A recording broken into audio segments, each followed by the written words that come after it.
안녕하세요. 김호준입니다. OECD 한국 최저임금 법인 세율 인상 우려. 어제자 조선일보 경제면 기사 제목입니다.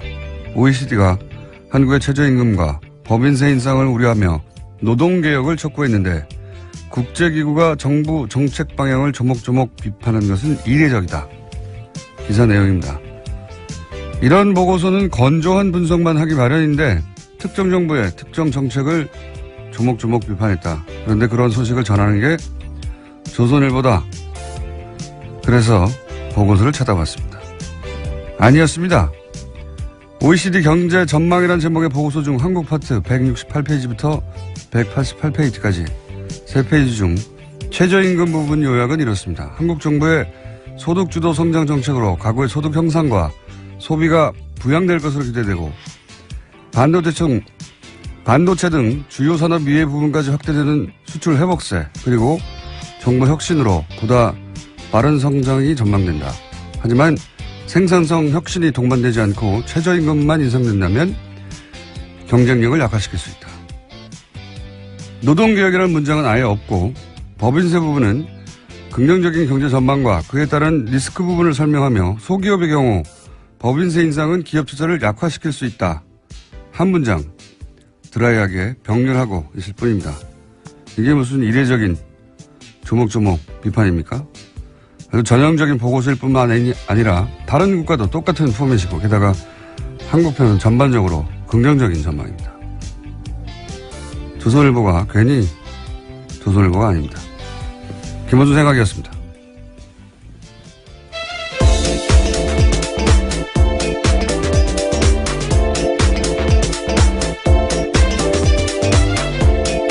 시사인의 김은지입니다. 이런 거 안 쳐다볼 거라고 생각하나 봐요. 그래도 굉장히 꼼꼼하게 찾아보셨네요. 저는 다 쳐다봅니다. 궁금해가지고. 그래? 그럴 수도 있고 아닐 수도 있잖아요. 예. 그런데 이제 이례적이다. 뭐 이렇게 해서 특히 해외에 나온 보고서나 해외 기사나 해외 사례 얘기하면 다 찾아봅니다. 저는. 예. 전혀 사실과 다르다. 예. 훌륭하다. 조선일보. 예. 자, 첫 번째 뉴스는 뭡니까? 네, 원세훈 전 국정원장이 특수활동비를 해외로 빼돌린 정황이 포착됐다라는 건데요. 검찰이 수사에 나섰습니다. 검찰은 국정원이 2011년 말에서 2012년 초 특활비 200만 달러를 미국 스탠포드 대학으로 송금한 과정 등에 대해서 자료를 넘겨받아서 검토하고 있다라고 하는데요. 이와 관련해서는 국정원 기조실 관계자들에 대한 진술도 확보했다라고 합니다. 원 전 원장의 지시로 200만 달러를 송금했다라는 건데요. 뿐만 아니라 현지의 주택을 구입할 목적 등으로 특활비를 추가로 빼돌렸다라는 의혹도 검찰이 수사하고 있습니다. 원세훈 전 국정원장 특수활동비 해외 유출 그리고 착복 의혹에 대해서는 사실 주준희 기자하고 제가 오래전부터 의혹이 있다고 제기해왔던 바 또 JTBC가 특종을 네, 어려부터 얘기하는데 영화로도 만들었어요, 사실. 영화에 일부 들어있는데. 제가 대략 알고 있는 사연이 이렇습니다. 원세훈 원장이, 말하자면 은퇴를 대비해서 스탠포드 대학에 1년인가 연구원으로 있었던 적이 있거든요. 그때 아마 마음에 들었나 봐요. 2006년이었습니다. 예, 그게 마음에 들었나 봐요. 예, 날씨도 좋잖아요, 거기가. 그래서 거기에 돈을 내고 일종의 거점을 만들어서, 예, 연구원 자격으로 이후 본인의 활동 거점으로 계속 삼으려고 했던 그런 구상이 있었나 봐요. 예, 그래서 그쪽으로 돈을 빼돌렸다. 예. 이거 하나 하고 어제 이제 JTBC 보도는 안 나왔는데 캐나다에 가족이 있습니다. 네. 가족이 있기도 있는데 그 캐나다 쪽으로도 이 빼돌린 의혹을 주장한 바 있습니다. 저희가 여기 있다고. 그리고 이렇게 돈을 빼돌리는 과정에 외교 행랑을 이용하기도 했다 하는 제보가 있었기 때문에 저수지 게임이라고 저희가 예. 지나간 다음에 자꾸 언급해야 되는데 그 영화에서도 내용이 일부 나옵니다. 원세훈 원장이 그럴 때 수행하는 국제원 직원들은 두고 혼자서 캐나다를 넘어갔다 왔다. 네, 이런 얘기도 저희가 했었고요. 그리고 이제 그 빼돌린 특활비가, 혼자 다 착복한 것이냐, 이명박 전 대통령에도 가지 않았을까 하는 그런 의혹. 네, 또 주진우 사실은. 기자가 자신의 책에도 그런 네. 내용을 썼던 걸 기억하는데요. 네, 따져봐야 하고요. 게다가 이제 캐나다에 계속 주목하는 이유는 대표적인 자원외교 의혹 중에 하나인 그 하베스트 인수. 그건 하나로 뭐 2조 이상 손해를 본 가장 대표적인 자원외교 실패 혹은 자원외교 의혹 사건인데 그 손해를 본 그 하베스트 회사가 캐나다에 있는 거고요. 예, 그때 그 거래 은행이 또 로얄 뱅크 오브 캐나다라는 곳인데 저 뉴스공장에서 몇 주째 다루고 있는 농협 210억 투자 사건 그 사기 사건의 거래 은행도 똑같은 로얄 뱅크 오브 캐나다예요. 예. 캐나다 쪽으로 이명박 전 대통령 시절 그런 돈이 사라지는 의혹이 많았고 의혹 사건이 많았고 은행도 같은 은행이고 원세훈 국장도 캐나다로 그 택할비를 빼돌린 의혹이 있다라고 저희가 주장해 왔습니다. 네. 지금은 이제 그 미국으로 왜냐면 계좌가 나왔으니까요. 미국으로 건너간 특활비에 대한 의혹이 이제 제기돼서 아마 수사가 진행되고 있는 것 같은데. 네, 어제 압수수색했는데요. 강남 사무실과 원세훈 전 원장이 수감 중인 서울구치소 수용실에서 압수수색 진행됐습니다. 그래서 회계장부와 자료 그리고 개인 메모 등이 확보됐다라고 합니다. 박근혜 전 대통령 국정원 특활비는 뭐 미용 시술이다 또는 뭐 개인 주택 구입이다 이런 전형 의혹이 있고 수사 중인 상황이고 이명박 전 대통령 국정원 특활비로 추정되는 이 돈은 해외로 빼돌려진 의혹인데 이제 미국 얘기 나왔는데 앞으로 캐나다도 나올 수 있다. 그리고 그렇다면 규모는 이명박 전 대통령 쪽이 훨씬 더 클 수 있다. 네. 여기까지 해두죠. 예. 완전히 다른 이야기죠. 지금까지 나왔던 것과는. 예. 특활비를 어떻게 썼다가 아니라 해외로 빼돌렸다는 거 아닙니까? 아예. 네, 입금 자체는 사실이었어요. 이제 이것을 왜 했는지에 대해서 더 수사가 필요해 보입니다. 네. 국정원이 스탠포드 대학 특정 연구소로요. 네, 연구소에다가 돈을 20억이나 쏠 이유가 뭐가 있습니까? 예. 국정원이 그런 이제 물증 하나가 나온 것이고 이게 다가 아닐 것이다. 다가 아닌 것으로 저도 알고 있고 수사가 진행되면 더 나오겠죠. 예. 전혀 새로운 이야기입니다. 이제 예. 저랑 주정희 기자가 주장만 하는 것이 예. 그때는 사실 그럴 리가 없다고 아무도 귀 기울여 주지 않았어요. 자, 그런 게 또 하나 나왔고요. 자, 다음 뉴스는 뭡니까? 네, 국세청이 지난해 12월부터 올해 2월까지 다스에 대한 세무조사를 벌였다라는 오늘 아침 조선일보 보도입니다. 다스는 아시다시피 이명박 전 대통령의 실소유주 논란이 불거지고 있는 회사인데요. 이 세무조사는 지난해 12월 9일 박근혜 전 대통령의 탄핵소추안이 국회에서 가결되고 헌법재판소에 접수된 직후에 시작됐다라고 합니다. 당시 조사는 2012년에 이어서 4년 만에 이어졌다라고 하는데요. 다스의 법인세 납부가 줄어들어서 이를 들여다봤다라는 것이 국세청 이야기입니다. 하지만 별다른 조치 없이 조사는 끝냈다라고 하는데요. 3개월 정도 회계 자료를 들여다봤기 때문에 국세청에 관련된 자료가 아주 많다라는 겁니다. 굉장히 이상한 조사예요. 그죠? 굉장히. 그러니까 그 직후에 예, 국회에서 가결된 직후라고 12월 9일 직후죠. 예. 직후에 국세청이 갑자기 다스에 대한 본사에 대한 세무조사를 실시했는데 왜 그랬을까요? 왜 하필 이 시점이었을까? 뭐 여러 가지 시나리오가 가능할 것 같아요. 그러니까 갑자기 세월호가 인양됐잖아요. 그것처럼 했었어야 하는 일들을 하지 않았던 정부 부처들이 이렇게 되면 정권이 연장되지 않을 수 있겠다.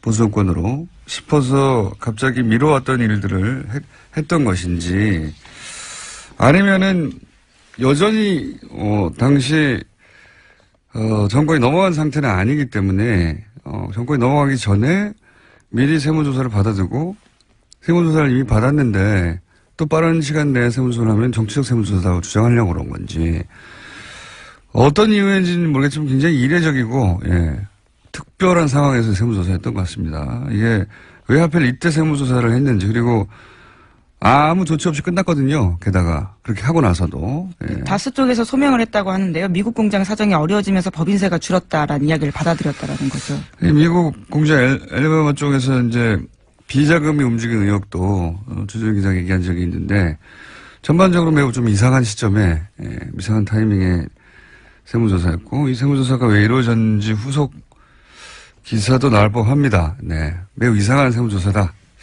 여기까지는 해두고요. 다음은요. 네, 안봉근 전 비서관이 최근 검찰 조사에서 박근혜 전 대통령과 이재용 삼성전자 부회장이 2014년 9월 무렵에 청와대 안가에서 독대했다라고 진술했다는 보도가 나왔는데요. 박근혜 전 대통령과 이재용 부회장의 독대는 지금까지 3차례로 알려졌습니다. 그런데 그게 아니라 4차례라는 건데요. 어제 열린 이재용 부회장의 항소심 재판에서 특검팀이 밝힌 바입니다. 그러면서 특검팀에서는 안 전 비서관을 증인으로 신청했습니다. 이건 아마 그래서 숨겼겠죠. 왜 숨겼다고 저는 생각하냐면, 나머지 했다고 하는 장소들은, 개소식, 센터의 개소식, 창조경제인가요? 예. 창조경제혁신센터, 예, 개소식에서 한 번 만났습니다. 그리고 여기는 공식적인 자리란 말이죠. 나머지는 청와대, 이래서 이것만 가지고 공식적인 면담이었다라고 주장하려고 했던 게 아닐까. 이번에는 별도 독대를 안가에서 했다는 건데 그래서 숨겼던 걸까? 이유는 잘 모르겠어요. 어쨌든 만났던 걸 숨겨오다가 한 번 더 인정하게 된 겁니다. 예. 네, 안 전 비서관 같은 경우에는 자신이 직접 이재용 부회장을 안내했기 때문에 명확하게 기억한다 이렇게 진술했다는 거거든요. 관련해서는 다음 달 18일에 재판 증인으로 나온다고 합니다. 그때 이제 이재용 부회장이 그때 안 했다고 그랬거든요. 굳이 3번 만났는데 4번째 만나는 걸 안 했다고 말할 필요가 없는데 이때는 안가에서 독대했기 때문이 아닐까? 이런 생각을 하긴 합니다만 모르겠습니다. 도대체 이때는 무슨 생각하라고 바로 직전에 만남은 아마 전후에 그때 만났다고 하면 설명이 안 되는 시나리오가 있었겠죠. 네, 그게 뭔지는 모르겠어요. 예, 뭔지는 모르겠는데 특검은 이때 만났다고 주장했었죠. 법원은 계속해서 주장했습니다. 네, 법원에서는 인정 안 했는데 이번에는 이제 특검이 파악했던 대로 그 전에도 만났다는 게 이제 추가 증거가 나왔기 때문에요. 이런 진술들이 좀 힘을 얻고 있는 겁니다. 대부분의 뉴스를 제가 비슷하게 추정할 수 있는데 잘 모르겠네요. 이거는 게다가 국세청이 왜 하필 12월 9일 예, 직후예요. 네. 네. 12월 9일이면 탄핵안이 가결된 날인데 예. 가결된 당일날 국세청이 갑자기 세무조사했다는 것도 예, 당일까지는 아니고 그 직후라고 나오는데 아무튼 그 시점입니다. 그게 이상하네요. 혹시 미리 국세청이 한번 훑어보고 이런 걸 조심하라고 이런 걸 대비하라고 하려고 그런 건가요? 뭔지 모르겠습니다. 특이한 시점입니다. 굉장히 후속 지적이 있어야 될 것 같은 사안이고요. 다음 뉴스는요? 네, 국정원의 댓글 공작 혐의 등으로 구속된 이종명 전 3차장도 법원에 구속적부 심사를 청구했습니다. 이 전 차장에 대한 구속적부심이 오늘 열리는데요. 신광열 부장판사가 맡고 있는 서울중앙지법 형사합의 51부가 심리를 진행합니다. 이곳은 김관진 전 장관과 윤관빈 전 실장이 구속적부심을 담당했던 곳입니다. 야, 예. 국방부 전 장관과 국방부 전 실장, 사이버사령부 댓글 공작, 총책임자 2분은 석방이 됐고, 이제 국정원의 댓글 공작, 책임자들이 구속적부심을 똑같은 곳에 신청했어요. 청구했어요. 이 3차장은 핵심 혐의가, 외부에, 네, 일종의 양지회라고 말씀드린 적이 있는데요. 오비들, 국정원 오비들을 활용한 국정원 댓글 작업에 수십억을 지급했다. 거기 책임자거든요. 예. 네, 그래서 지난달 18일에 영장이 나왔는데요. 영장 발부 사유는 이렇습니다. 범죄 혐의가 소명되고 증거인멸의 염려가 있어서 구속의 사유와 필요성이 인정된다라는 거였습니다. 신광열 부장판사가 과연 이 정도 상황에서 국정원 차장까지, 국정원 3차장이면 원세훈 바로 아래란 말이죠. 그렇죠. 예. 네. 원세훈 이미 이렇게 수감돼 있으니까요. 3년이 네, 확정돼. 거긴 이미 형이 확정됐습니다. 거긴 확정됐으니까요. 그러면 지금 3차장이, 국정원장을 제외하고는 댓글 공작의 최고 책임자급인데, 지금 국방부 전 장관을 석방하자 상관이 석방되는데 그 지시를 따랐을 뿐인 부하는 석방하지 않을 수 없어서 말하자면 석방됐다고 치면 여기서 마찬가지가 될 것 같기도 한데 어떻게 생각하세요? 신강렬 부장판사가, 사이버 사령부는 최고 책임자들을 석방했고, 이제 국정원 쪽도 남아있는, 특히 오비들, 예.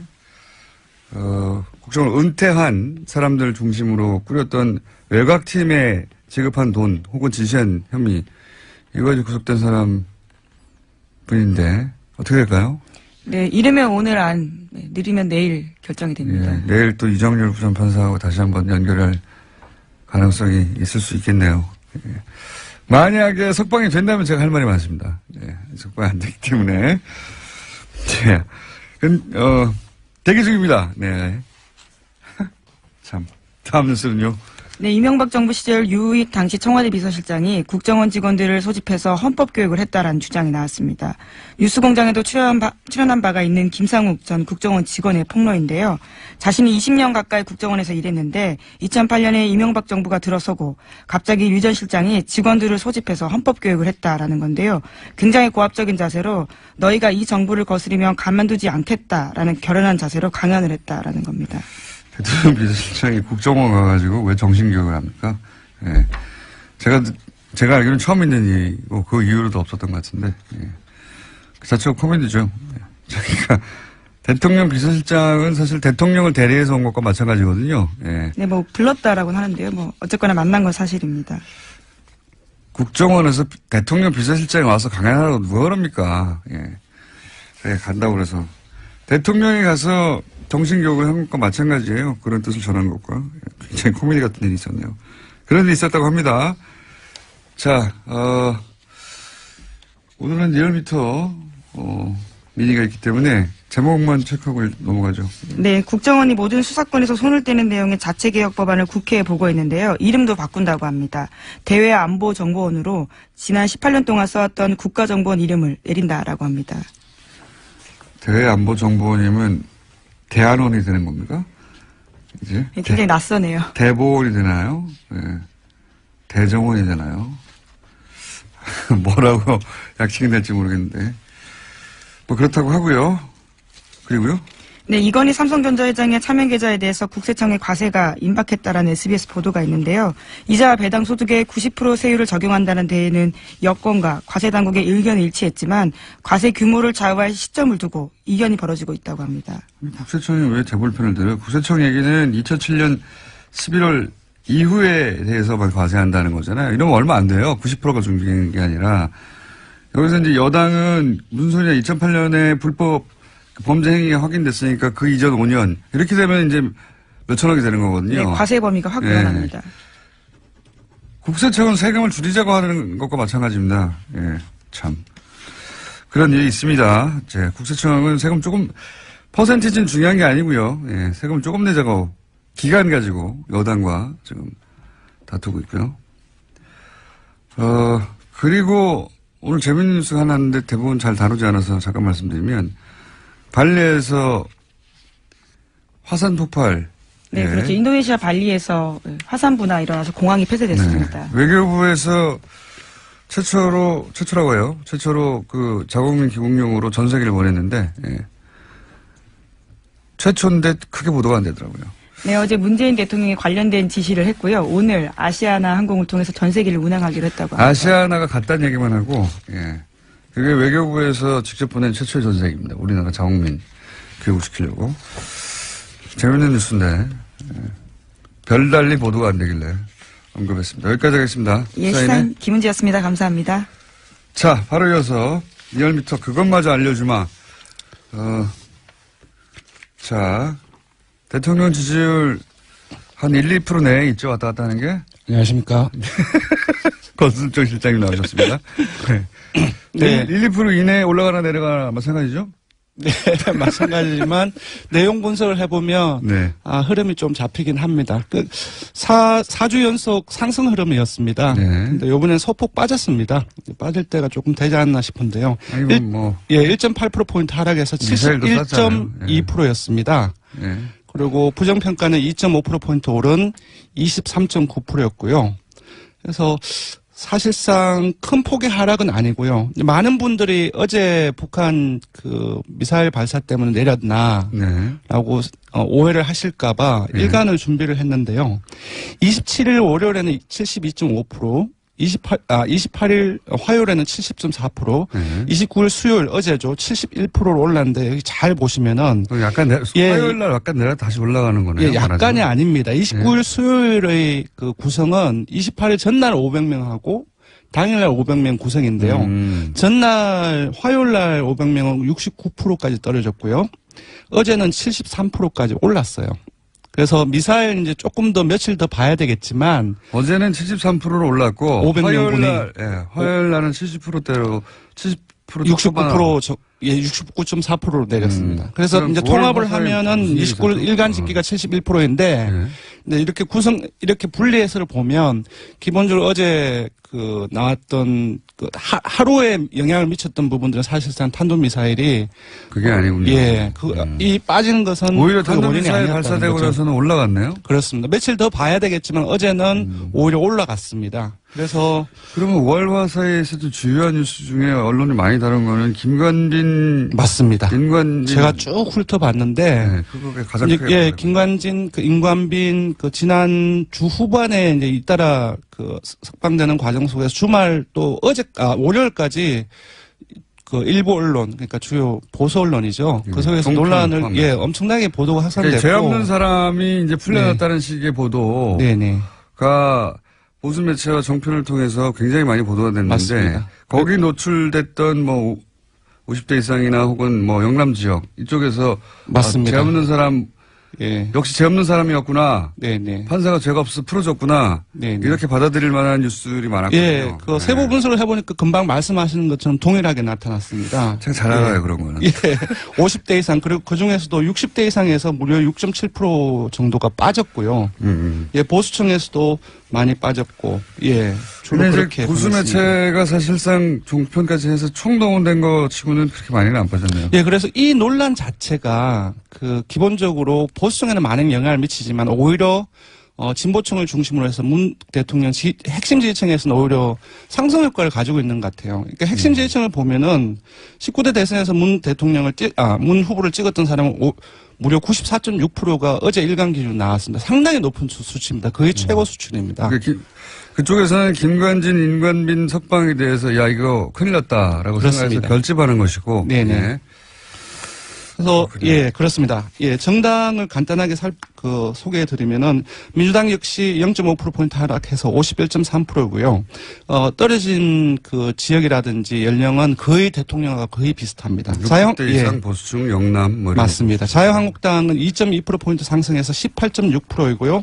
아마 일종의 이제 금방 말씀드렸던 논란, 보도의 확산, 영향을 반사의 이게 아닌가 싶고요.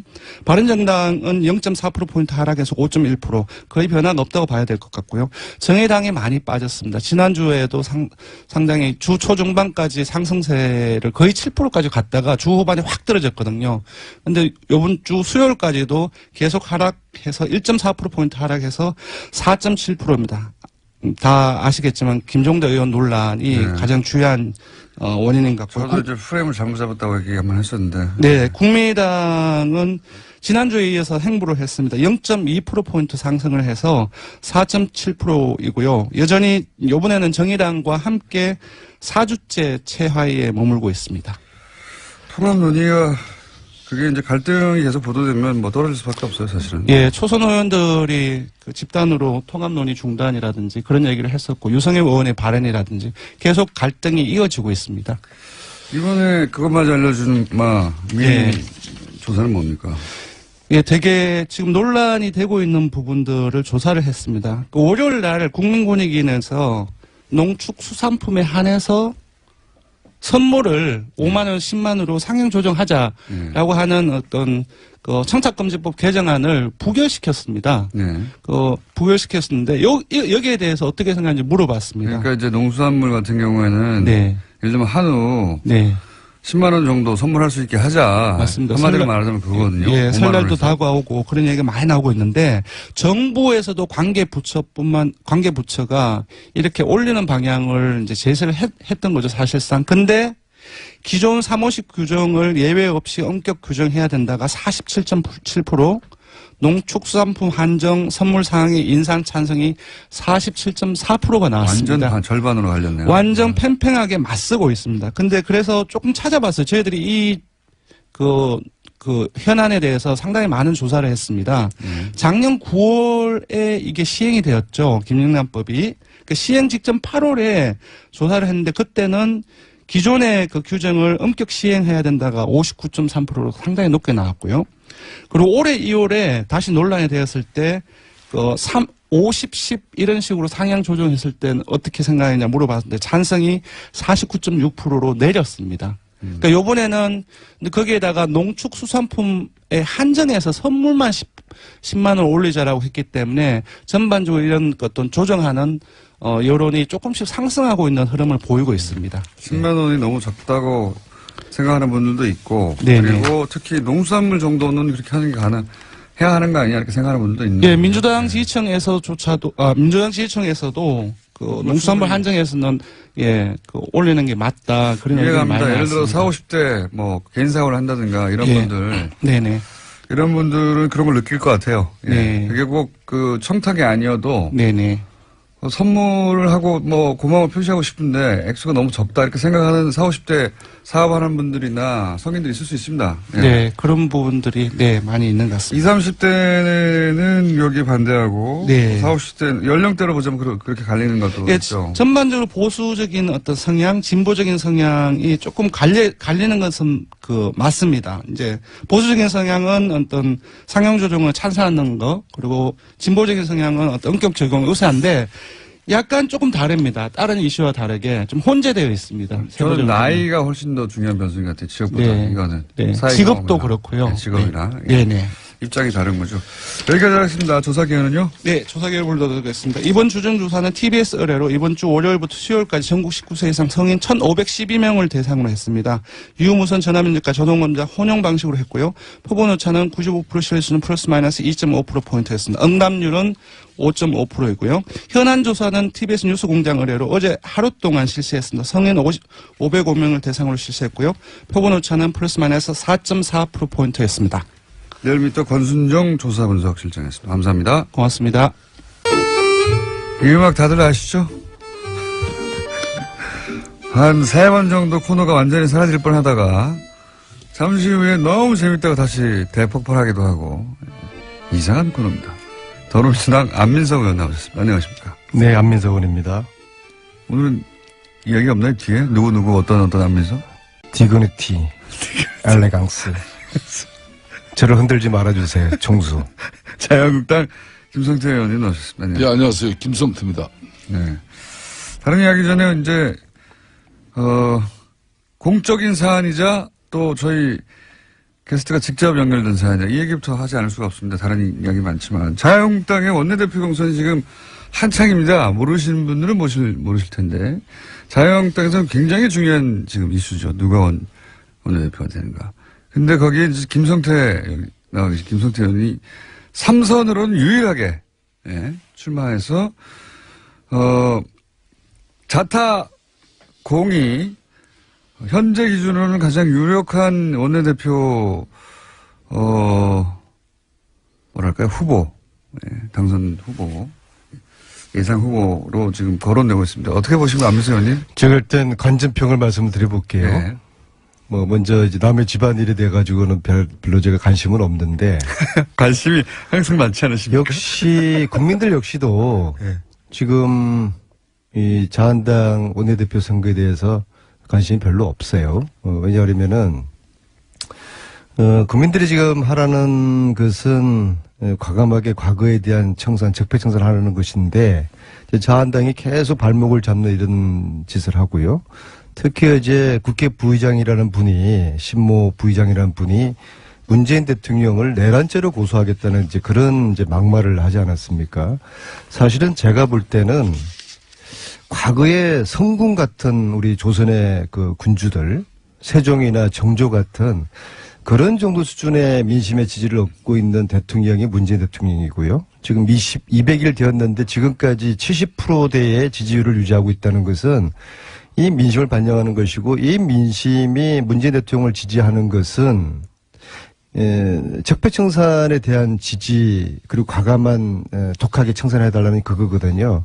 그런데 이런 대통령을 향해서 내란죄로 고발하겠다고 하는 정도의 그리고 이런 국회 부의장의 발언에 대해 가지고 자유한국당에서는 오히려 속으로 은근히 잘했다고 또 표정 관리를 지금 하고 있어요. 이런 정당이 지금 원내대표를 뽑고 있는 것에 대해서 국민들이 관심을 둘 리가 없죠. 그러나 단지 김성태 의원님이 지금 출마를 하신다고 하니까 제가 그래도 살짝 관심은 가지겠는데 지금 현재 추세로는 당선 가능성이 상당히 높을 것 같고요. 정두원 의원도 어느 방송에서 그렇게 말씀을 하셨고요. 그런데 여기에 변수가 있는 게 아마 결선 투표라는 게 있는 모양이에요. 그러니까 결선 투표라는 거는 반 김성태, 그러니까 즉 친박 쪽의 성향의 내지는 중도 성향의 의원들이 다수가 때로 출전을 해서 1대1로 붙으면 안 될 것 같으니까. 그래서 굉장히 발언을 길게 하시고 계시는데 2등 하는 사람에게 결선 투표 때 몰아주겠다. 그러니까 그거거든요. 그게 변수입니다. 간단하게 요약하면은 1차는 김성태 의원이 1위를 할 가능성이 근데 대단히 가반수를 높고, 못 얻죠. 근데 가반이 안 돼서 2차에서 나머지 분들이 이제 단일화를 할 때 2등을 원내대표 시키는 그때 어떻게 결론 날지는 것 같은데 어떻습니까, 김성태 의원님?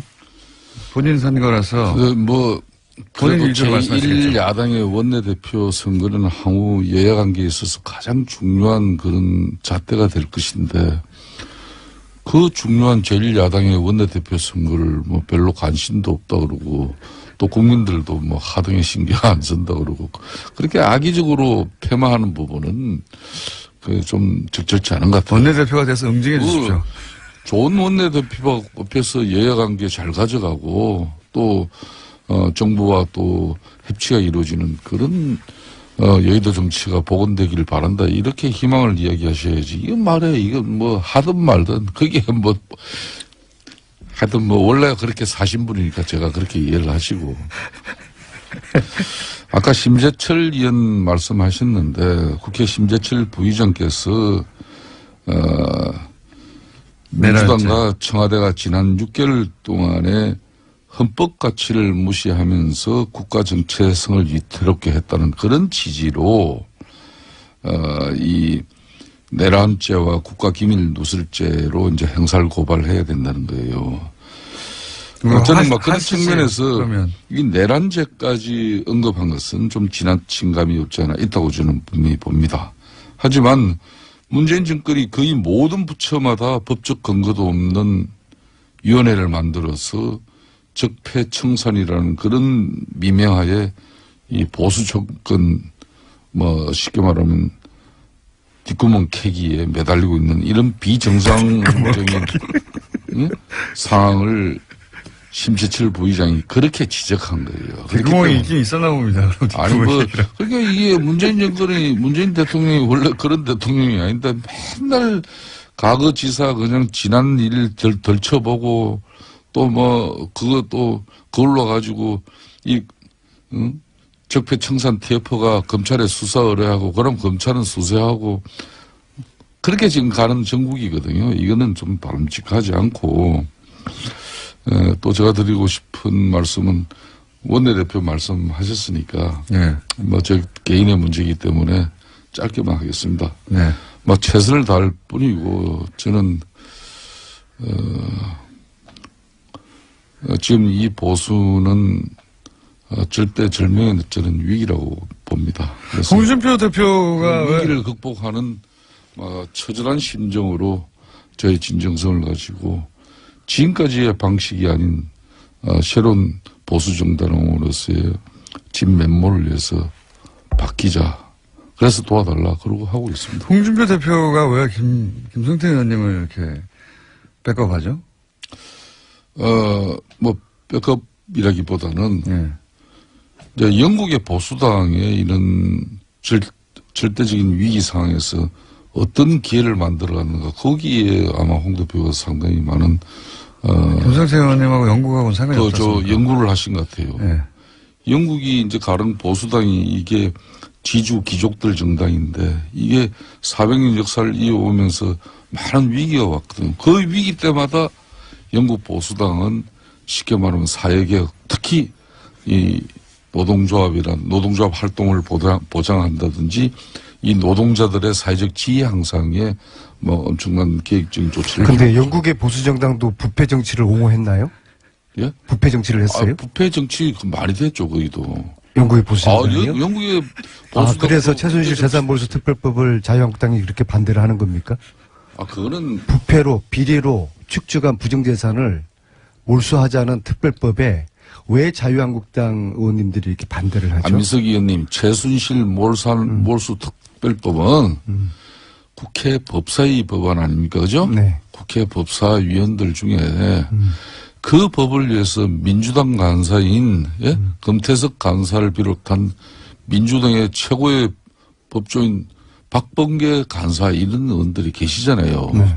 소위위원장도 민주당이에요. 그러니까 거기서 이 법안 처리가 왜 이렇게 안 되냐고 그렇게 따져야지 왜 맨날 그거 안 되는 걸 저희 당한테 문제를 제기해요. 자유한국당은 반대하지 않습니까? 뭐 나는 개인적으로 그거 잘 되길 바라는 사람인데 김성태는 빼고 다른 분들은요? 그 안민석 의원께서는 제가 지난번에도 한번 지적했듯이 북토크 콘서트는 이제 대강하고 이 법안 통과를 위해서 이제 매진하시라. 뭐 책장사는 이제 거의 마쳤습니까? 이 특별법이 제정이 안 되면요. 최순실 재산 몰수가 안 되는 거거든요. 그다음에 예. MB 재산 몰수까지도 연결되어 있는 것인데요. 근데 네. 국민들은 이걸 이해할 수가 없어요. 왜 국민들이 원하는 해달라고 하는 최순실 재산 몰수 이것을 하기 위해서 특별법을 제정을 해야 되는데 왜 국회가 이것을 뒷전을 지고 있는지 지난주에 법사위원회에서 이 법을 다루는데요. 자유한국당 간사라는 분이 이 법은 쓰레기 법이다 이건 논할 가치가 없는 것이다. 이야기 꺼내지도 말라. 그렇게 해서 논의조차가 안 됐다는 거 아닙니까? 그러면은 그게 자유한국당의 입장을 대변한다고 봐야 되는 거 아니겠어요? 이런 겁니다.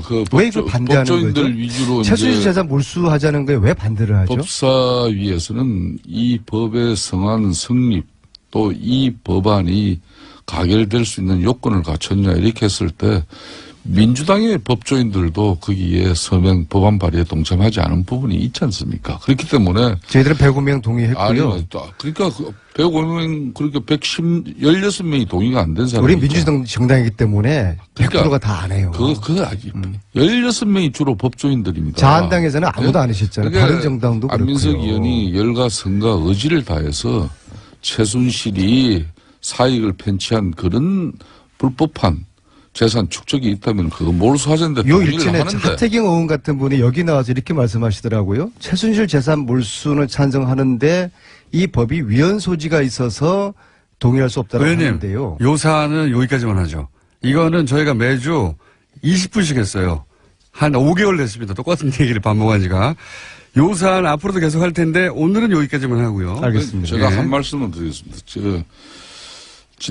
지난주에 이제 사법부 이제 김관진, 이런 임관빈, 영장 심사 결과 석방. 이런 논란 가지고죠.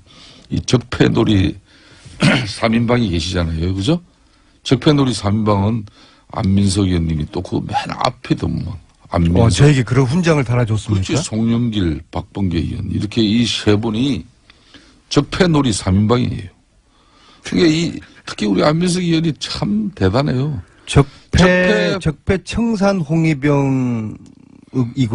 그 홍위병 역할을 제가 더 열심히 하라는 훈장으로 제가 여기겠습니다. 적폐놀이 3인방이에요. 그 홍위병들은 그런 말은 잘 안 하는데 적폐 판사들을 향해서 국민과 떼창으로 욕하고 싶다. 페이스북에 이렇게 글을 올렸어요. 이 안민석 의원님 제가 누누이 이야기하시지만은 그것도 수도권 내리 4선의 집권당 중진 의원으로서는 이제 이런 용어 선택은 적절하지 않아요. 이거는 석방은 적절했습니다. 야당일 때는 국민들이 웬만큼 또 지지자들도 이해가 되는데 이런 거는 저희들한테 넘겨주세요. 그냥 저희들이. 아니 불의를 보고 이 법원이 법원이 성역 불가침 명령도 아니고요. 이 법원의 불의를 보고서 어떻게 이걸 참습니까? 김관진 석방이요. 두 가지 굉장히 심각한 메시지를 주는 겁니다. 첫째는 MB 구속이 거의 특미까지 왔는데 이게 지금 차질을 빚고 있고요. 두 번째는 김관진을 통해 가지고 최순실의 무기 거래 의혹 이것이 계속 제기돼 왔는데 여기에 대해서 수사를 지금 못하게 되었고요. 그리고 제가 3월 16일 날 뉴스공장 이 자리에서 뉴스공장 때문에 이런저런 뭐 제가 고초도 많이 겪고 그랬지만은 제가 삼성한테 완전 찍혔지 않습니까? 삼성 이재용의 재판을 주심 판사가 최순실 후견인의 사위다. 그 이야기를 제가 했잖아요. 그다음에 그날 오후에 법원에서 사위가 맞긴 맞는데 정수장학회 이사를 하지 않았다. 저는 정수장학회 이사한지도 몰랐는데 그렇게 생뚱맞은 논평을 법원에서 내고 다음날 그 판사가 교체되지 않습니까?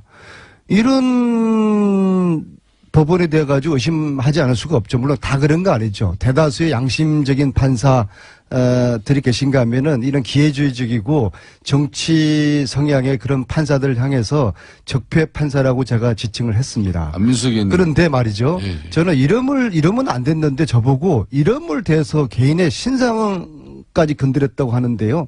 저는 그냥 적폐 판사라는 것에 주목을 했지 이름을 제가 지칭한 적이 없는데 자, 제가 한 그런 말씀 좀 이름을 걱정을 검색하면 다 해야 나오니까요. 아, 그렇습니까? 안민석이님 민주주의의 근간은 상권이 분립된 거예요. 아니, 법원이 성역 그런데- 불가침 명령은 아니지 않습니까? 그런데 권력을 장악한 법원이 잘못하면 세력이- 지적을 해야죠. 어떻게 집권당은 권력을 장악한 이 세력이 이렇게 사법부를 흔들어대면은 민주주의는 위험에 처할 수밖에 없어요. 근데 이제 석방 근데 자체는 안민석 문제 의원께서 없습니까? 또 보시면은 또 자신이 생각하는 대로 좀 유리한 판단을 이렇게 내리는 또 법원에 대해서는 아주 입이 닳도록 칭송하시고 본인한테 본인이 또 생각하지 않는 그런 부분에 또 이런 판단이 나오면은 그냥 아까 말씀드린 대로 적폐 판사로 규정하고 국민하고 떼창으로 욕한다 그러고. 아니, 그럼 이재용 판사를 저 최순실 그러니까- 후견인의 사유로 정한 게 그게 잘한 겁니까? 그런 아니, 거는 그건 오래된 지적은- 이야기고. 그런 거는 좋은데. 김관진 석방 잘한 네, 겁니까? 이걸 한번 여쭤보세요. 김관진 검찰의 석방 잘한 제가 한 겁니까? 말씀을 드리겠습니다. 검찰의 이 무리한 수사도 문제지만은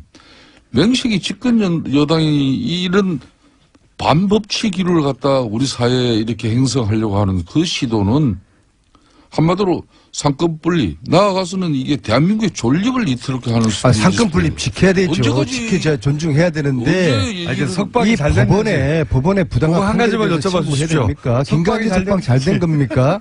아니 김관진 석방 잘한 거예요? 구속 정부심의 이런 유무심 판단과 별개로 불구속 재판의 필요성에 대한 판단과 결정을 내린다는 걸 잘 알고 있잖아요. 아니 구속시킬 네? 때는 도주 우려 있다고 구속시키고 풀어줄 때는 그리고 도주 우려 나- 없다고 그리고 한번 물어봅시다. 풀어주는 이런 법원의 판결이 이게 아까 정당한 거예요? 말씀하신 그 신강렬 판사가 정유라 이대 입학의 특혜 제공 의혹을 받고 있는 김경숙 학장 또 옥시 보고서 조작 의혹이 있는 옥시 아시죠? 옥시 이 보고서 조작 의혹이 있는 서울대 교수에 대한 구속 적부심을 기각했는데 왜 이런 사실은 왜서 애매합니까? 그럼 제가 이런 그분의 거는 마음에 들죠? 제가 그분의 어린 시절 이야기까지 제가 평가해야 됩니까? 저는 단지 김관진 석방에 대해서 지적을 한 것이죠. 저는 그게 신모 판사인지는 모르겠지만요. 그분 이름이 신광렬입니까? 저는 이름은 모르겠어요. 단지 그분의 판결 행위에 대해서 이건 대단히 잘못됐다. 왜 김관진을 저렇게 풀어주느냐. 김관진을 풀어준다는 거는 MB 이제 구속을 안 시킨다는 그런 아니, 메시지로 이 들리는 거거든요. 민주당 그걸 제가 지적한 민주당 거예요. 집권 체제는 사법부의 이제 판단까지도 이제 시시비비를 이제 가리면서 항상 상권 분립은 논평과 입장을 가지고 존중하나 잘못된 판결에 대해 가지고는 비판할 수가 있죠. 악법도 법이라는 말 알고 계시지 않습니까? 예?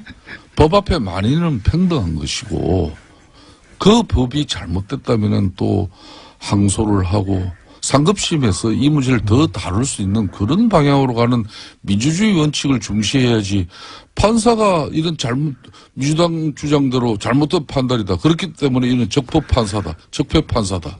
김총수, 그냥 법 앞에 만인이 평등합니까? 왜 MB는 구속이 안 되고 우병우는 구속이 안 됩니까? 지금 민주당 정권에서는 법 앞에 만인이 평등하지 않아요. 그렇죠. 죄지은 자는 왜? 혹독하게 처벌을 하고 지금은 있죠. 우리는 잠깐만요. 정말 의원님. 많은 희생을 각오를 원내대표 했지만- 되면 나오십니까? 예? 원내대표 때 계속 나오십니까? 저는 해보고 하는 이야기지. 되지도 않고 쓰고 뭐. 약사님 안녕하세요. 방금 시간이 잘못 나갔네요. 네. 이 코너명 제안이 계속 쏟아지는 코너. 지금까지는 이제 적과의 빡침. 3주째 가지고요. 예. 그 사이에 또 온, 코너명들 박수무당이 있고요. 예. 박수무당. 그리고, 상쾌한 빡침도 있고요. 정치 예체능도 있고요. 마음에 드시는 거 있습니까? 그 중에 혹시? 이때까지는 적과의 빡침이 가장 사람들의 많은 지지를 받았는데.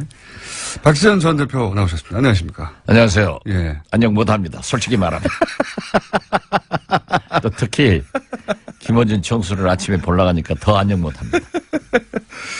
당이 안녕 못하니까 안녕 못하시겠죠. 예. 국가가 안녕 못합니다. 예, 북한이 ICBM 쏘아대고 예. 중국에서는 사드 문제로 롯데는 제외시키고 뭐 관광을 푼다 하지만은 찔끔찔끔 대국의 자세가 아니고 저는 항상 국가를 걱정하는데 자유한국당이 저렇게 싸우고 있고 아주 안녕 못합니다. 그중에서 제일 안녕한 것은 국민의당입니다. 아니 그렇잖아요. 싸워봐야 국민한테 큰 영향력을 주지 못하니까. 싸워봐야 큰 영향을 주지 못하니까. 뉴스는 제일 많이 나옵니다, 요새. 뉴스 나오면 뭐예요? 히트 하나 없이 잽이나 날리고 있는데 예. 사실 우리 국민당이 그 정도 하는 거 뭐 국민 생활하고 관계가 없잖아요. 국민생활하고 관계없는데 국민의당 그 소속 의원들과 구성원들에게는 영향이 크지 않습니까? 아 그렇죠. 예. 그럼 어떻게 돼갑니까? 지금까지는? 뭐 계속해서 안철수 대표는 통합의 길로 가는 거고 안수 대표는 이제는 이제 돌아설 생각이 전혀 없이 통합으로 쭉 가시는 것 같아요. 그죠? 뭐 정치라고 하는 것이 딱 떨어지는 것은 있겠어요. 가다가도 돌아올 수도 있고 올드웨이 가는 경우도 있지만은 또 상대적으로 통합 반대 세력들이 현역 의원 중심으로 일치월장합니다. 아주 많이 돼서 아마 오늘 저녁 때. 초선 의원들이 더 뭉쳐서 예. 우리가 통합을 반대하겠다. 그게 20명 넘어갑니까, 이제는? 네, 확실히? 넘어갑니다. 확실히? 그러기 때문에 지금 현재도 넘어갔고요. 어제 예. 광주일보 호남 23명의 전수조사에 의거하면은 네. 20명 통합 반대, 찬성 2명, 2명. 유보 1명. 1명. 그러나 결국 그분들도 지역 정서를 감안한다고 하면은 통합이냐 아니냐 하고 최종적 결정 순간에는 통합 반대로 돌아설 겁니다. 근데 지금 만약에 안철수 대표는 사실은 본인의 이제 정치인으로서의 명운을 여기다 건 것 같은데 여기서 돌아왔으면 바보 되니까 돌아서기도 힘든 것 같아요. 근데 통합을 하는 방법론으로는 뭐가 있습니까? 그냥 지도부가 선언하는 겁니까? 아니면 의총에서 결정하는 겁니까? 아니면 뭐 전당원 투표를 하나요? 어떻게 합니까 보통? 전당대회에서 하게 돼 있는데요. 원래는 예. 이제 비호남권, 예. 수도권에는 조금 다릅니다. 영남권이나 충청권 이런 곳에서는 사실 내년 지방선거를 앞두고 예. 광역단체장이나 기초단체장 여기에는 아주 당선되기가 힘들다. 예. 그렇지만은 국민의당은 뿌리를 심기 위해서는 기초단체 의원들 있잖아요. 예. 기초의원들은 1구 2명, 3명, 4명까지 있거든요. 예. 예. 거기에서 한두 명씩은 당선돼줘야 되는데. 당선될 수 있기 때문에 네. 그 뿌리를 내릴 수 있다라고 얘기를 해서 바른정당과 통합을 하면은 확실하게 당선될 수 있다 하는 것을 계산하기 때문에 네. 저변 확대를 위해서 또 필요하다 하는 일리 있는 말씀도 있어요. 예. 그렇지만은 그렇게 했을 때 광역이고 기초고 단체장이나 광역의원 이러한 것들을 한석도 예. 이기지 못했을 때 우리 국민의당이 어떻게 될 것인가 이런 것들이 상존하고 있습니다. 그 방법은 예를 들어서 안철수 대표가 지도부와 함께 선언을 해버리면 어떻습니까? 선언을 한다고 하더라도 전당대회에서 의결을 해야 되기 때문에 무조건. 일단 전당대회를 소집해야죠. 전당대회에서 지금 말씀하신 대로 그 호남계 의원분들과 호남에 계신 분들의 정서는 다를지 몰라도 다른 원외 지역구위원장이나 다른 분들은 말씀하신 대로 통합하는 게 더 유리하다고 생각하는 분도 있을 수 있어서 전당대회에서 통과될 수도 있지 않습니까? 물론 그렇죠. 예. 그렇지만은 정치라고 하는 것은 세계 어느 정당도 원내 중심으로 의원 중심으로 움직이기 때문에 네. 그렇게 용이하지도 않을 거예요. 또 물론 지역구의 대의원 뭐 대표당원 이런 것들을 배분하지만은 절대 다수가 당원들은 호남이기 때문에 그것도 그렇게 용이하지 않아요. 또 거기까지 가면은 사실상 분당 사태인데요. 거의. 엄청난 부담을 느껴야 된단 말이에요. 만약에 불상사가 났을 때 그 당이 견디겠어요? 그럼 전당대회까지는 안 갈 거라고 보십니까?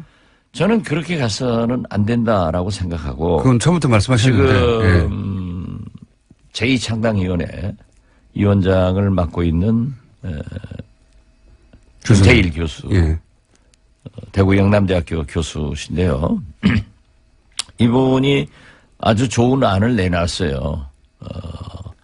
안철수 대표 측의 통합론도 중단하고 예. 그 대신 이 서명운동도 즉 평화개혁연대의 예. 서명운동도 반대하는 분들도 그만하고. 스탑해라. 예. 당이 살아야 된다. 그렇게 하기 위해서 안철수, 천정배, 정동영, 박지원 다 나서서 일선으로 가라. 이것은 제가 맨 처음에 주장했던 것하고 똑같기 때문에 역시 박지원이다. 저는 그렇게 생각합니다. 왜 웃어요? 네. 역시 박지원 대표님 말씀하신 대로 되었으면 좋겠는데 그렇게 안 될 가능성이 높지 않습니까? 네, 지금 저도 굉장히 어둡게 봅니다. 그죠? 예. 그러면 안철수 대표 계속 그 길을 계속 가고 또 반대하시는 분들은 또 계속 반대하는 대로 새를 모으고. 근데 제가 이렇게 관전하기로는 이렇게까지 반대하는데 계속 가는 것은 결국 반대하는 사람들이 서로 몇 명 나가더라도 상관없다. 오히려 나가주면 고맙겠다. 갈 데도 없지 않느냐. 그리고 지금은 20여 명 반대한다는데 반대하는 것과 탈당은 전혀 다른 이야기라 뭐 탈당해봐야 몇 명 하겠냐. 그분들 나가면 탈호남 됐다. 구세력 나갔다. 이렇게 말할 수 있어서 더 좋다. 내심 이렇게 생각하는 거 아닐까요? 안철수 대표는? 일부 예. 몰직학한 예. 공장장처럼 예. 우리 국민의당이 깨지기를 바라는 관전자들은 그렇게 바라고 있습니다.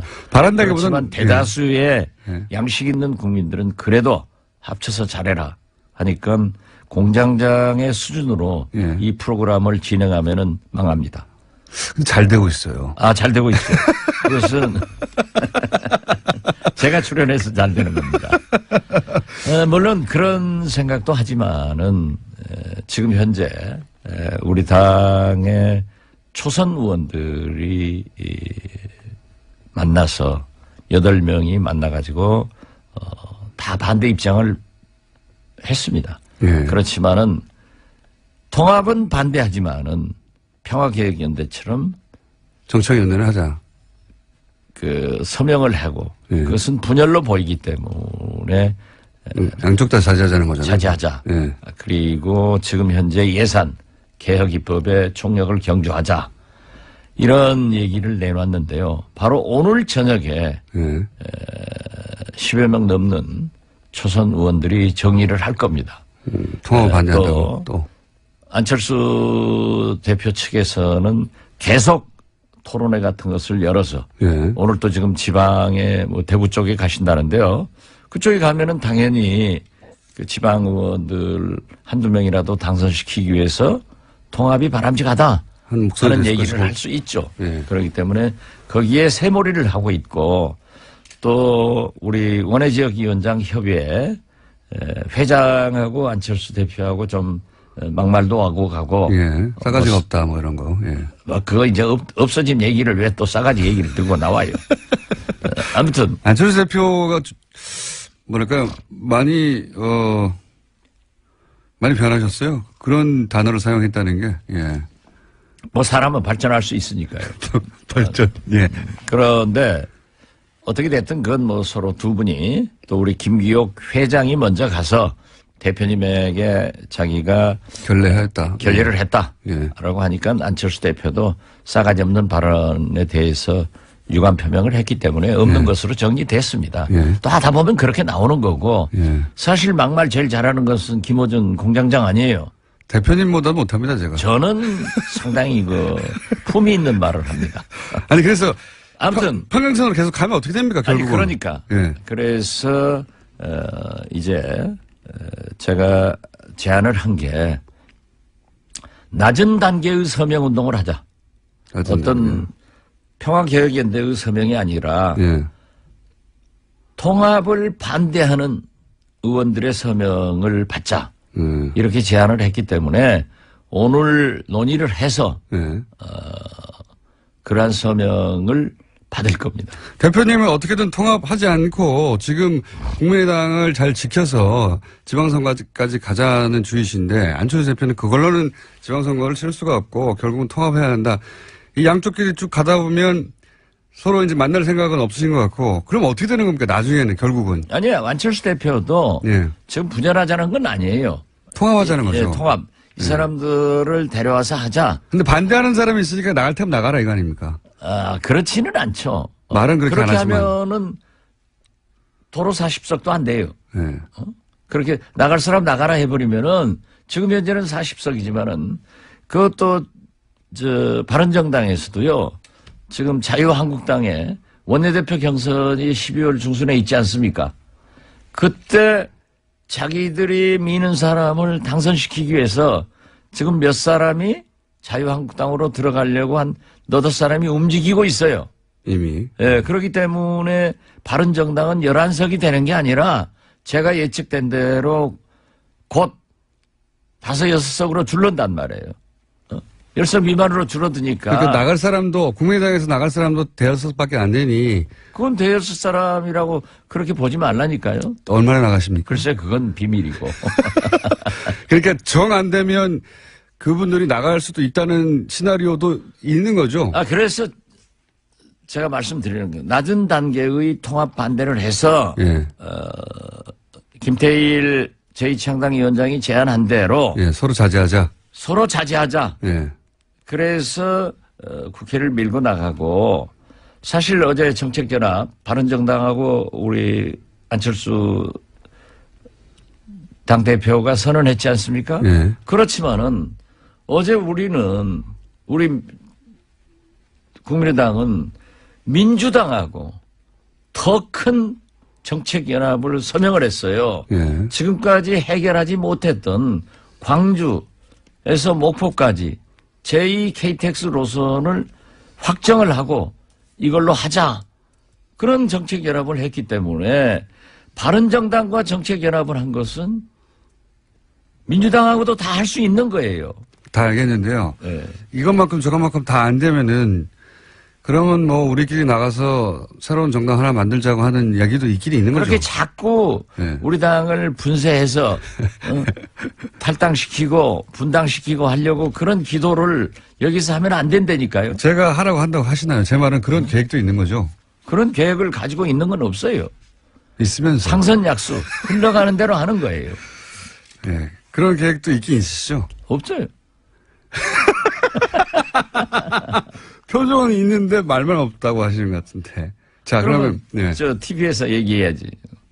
아, 그때가 되면. 네. 네. 그런 정도의 배수진을 치고 지금 이제 배수진이 아니라 네. 어떠한 경우에도 의원 다수가 네. 반대를 하기 때문에 통합을 하지 말라 하는 경고인데. 일종의 압력을 넣고 있고 네, 그게 안 통할 그런다고 경우. 해서 안철수 대표가 안 할 사람도 아니다. 예, 그러니까요. 그러한 것을 지금 현재 접점을 못 찾고 있으니까 그러니까. 조금 더 기다려 보시라. 예. 그러면 이더웨이 깨지든지 살든지 죽든지 이런 게 결정되겠죠 뭐. 예, 그러니까 그 시나리오가 있긴 있군요. 시나리오는 없어요. 깨질 수도 있다 이렇게 생각하시죠. 이렇게 공장장처럼 작가가 써주는 거 가지고 하는 게 아니에요. 우리는. 저희는 써주면 참 좋겠는데, 네. 대표님이 무슨 말씀을 하실지 모르기 때문에 써줄 수가 없어요. 어쨌든 그런 계획은 있군요. 예. 자기 혼자 또 결론 내려놓고 그런다고 아니, 그 우리는 없어요. 지난번에 한번 말씀하셨지 않습니까? 저희 두 번째 방송 나오셨던가? 그럼 뭐 나가죠. 뭐 이렇게 말씀하셨지 않습니까? 그럼 화나면 나가죠. 그러니까 알겠습니다. 거기까지만 할게요. 나갈 수도 있다. 나갈 수도 없다. 나갈 수도 없다. 이 자유한국당은 좀 궁금한 점이 있습니다. 홍준표 대표가 김성태 의원 좀 전에 단행하셨는데 김성태 의원을 원내대표로 밀고 있다는 건 뭐 공공연한 사실인데요. 김성태 의원이 만약에 원내대표가 된다면 이쪽은 이제 탈당하고 복귀했던 분들이고 그리고 김무성 의원과 같이 나갔다가 들어온 분들인데 김무성 의원도 이제 만만한 정신이 아닌데 만약에 홍준표 대표가 김성태 의원을 원내대표로 밀어서 원내대표가 되었어요. 거기까지는 뭐 가능할 수도 있을 것 같습니다. 현재 구도상으로. 그래서 친박도 좀 힘을 약화시키고. 근데 그 다음에 싸움이 또 있지 않습니까? 홍준표 대표가 그렇게 해서 당을 장악하고 싶은데 김무성 대표와 함께 온 의원들도 숫자가 적지 않은데 오히려 홍준표 개라고 분류되는 의원들보다는 김무성 개, 범 불린 분들이 더 많은데 그러면 실제로 원내대표가 되고 나면 자유한국당의 실질적인 오늘은 김무성 전 대표가 되는 거 아닙니까? 뒤에서? 뭐 정치에서는 흔히 예.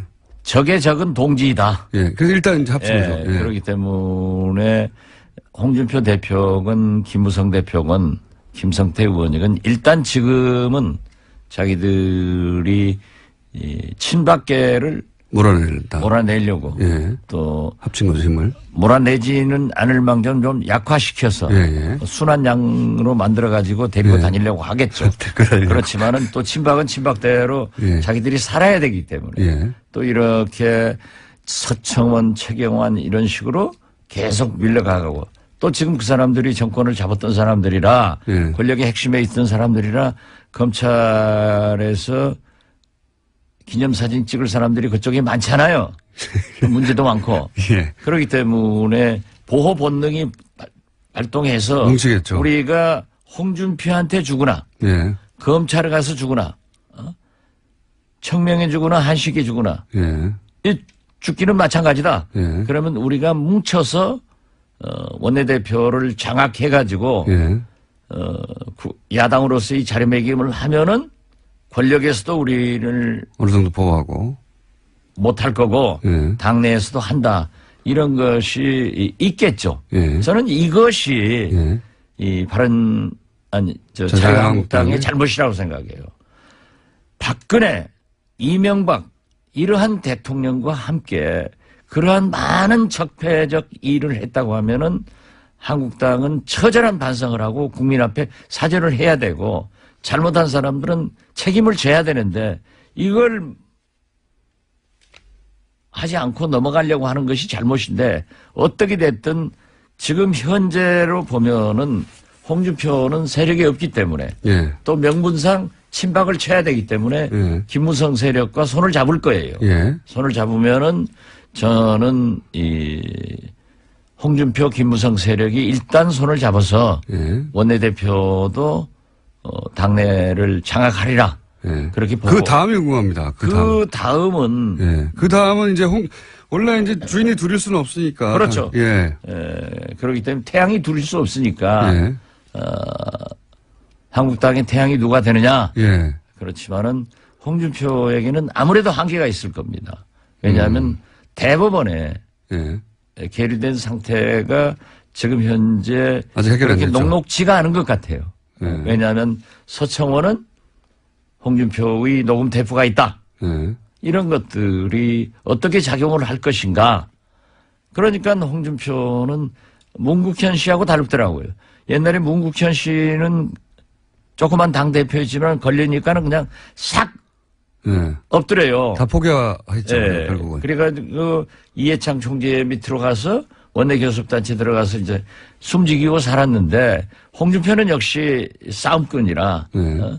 세게 덤비고 있지만은 홍준표 대표 지금 발언하는 거 보면은 센 척하고 싹 죽어요.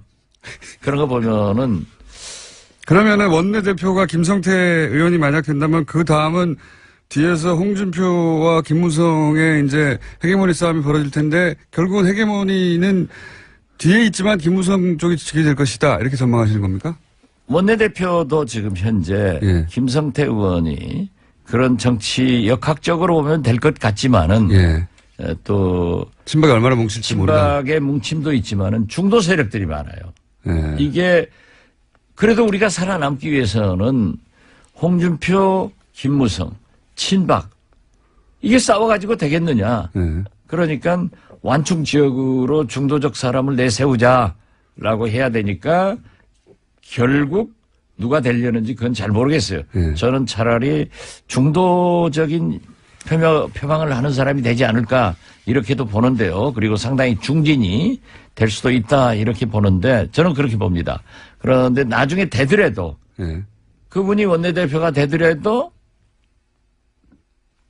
친박과 비박 그 어느 쪽 한쪽을 가지고 갈 거예요.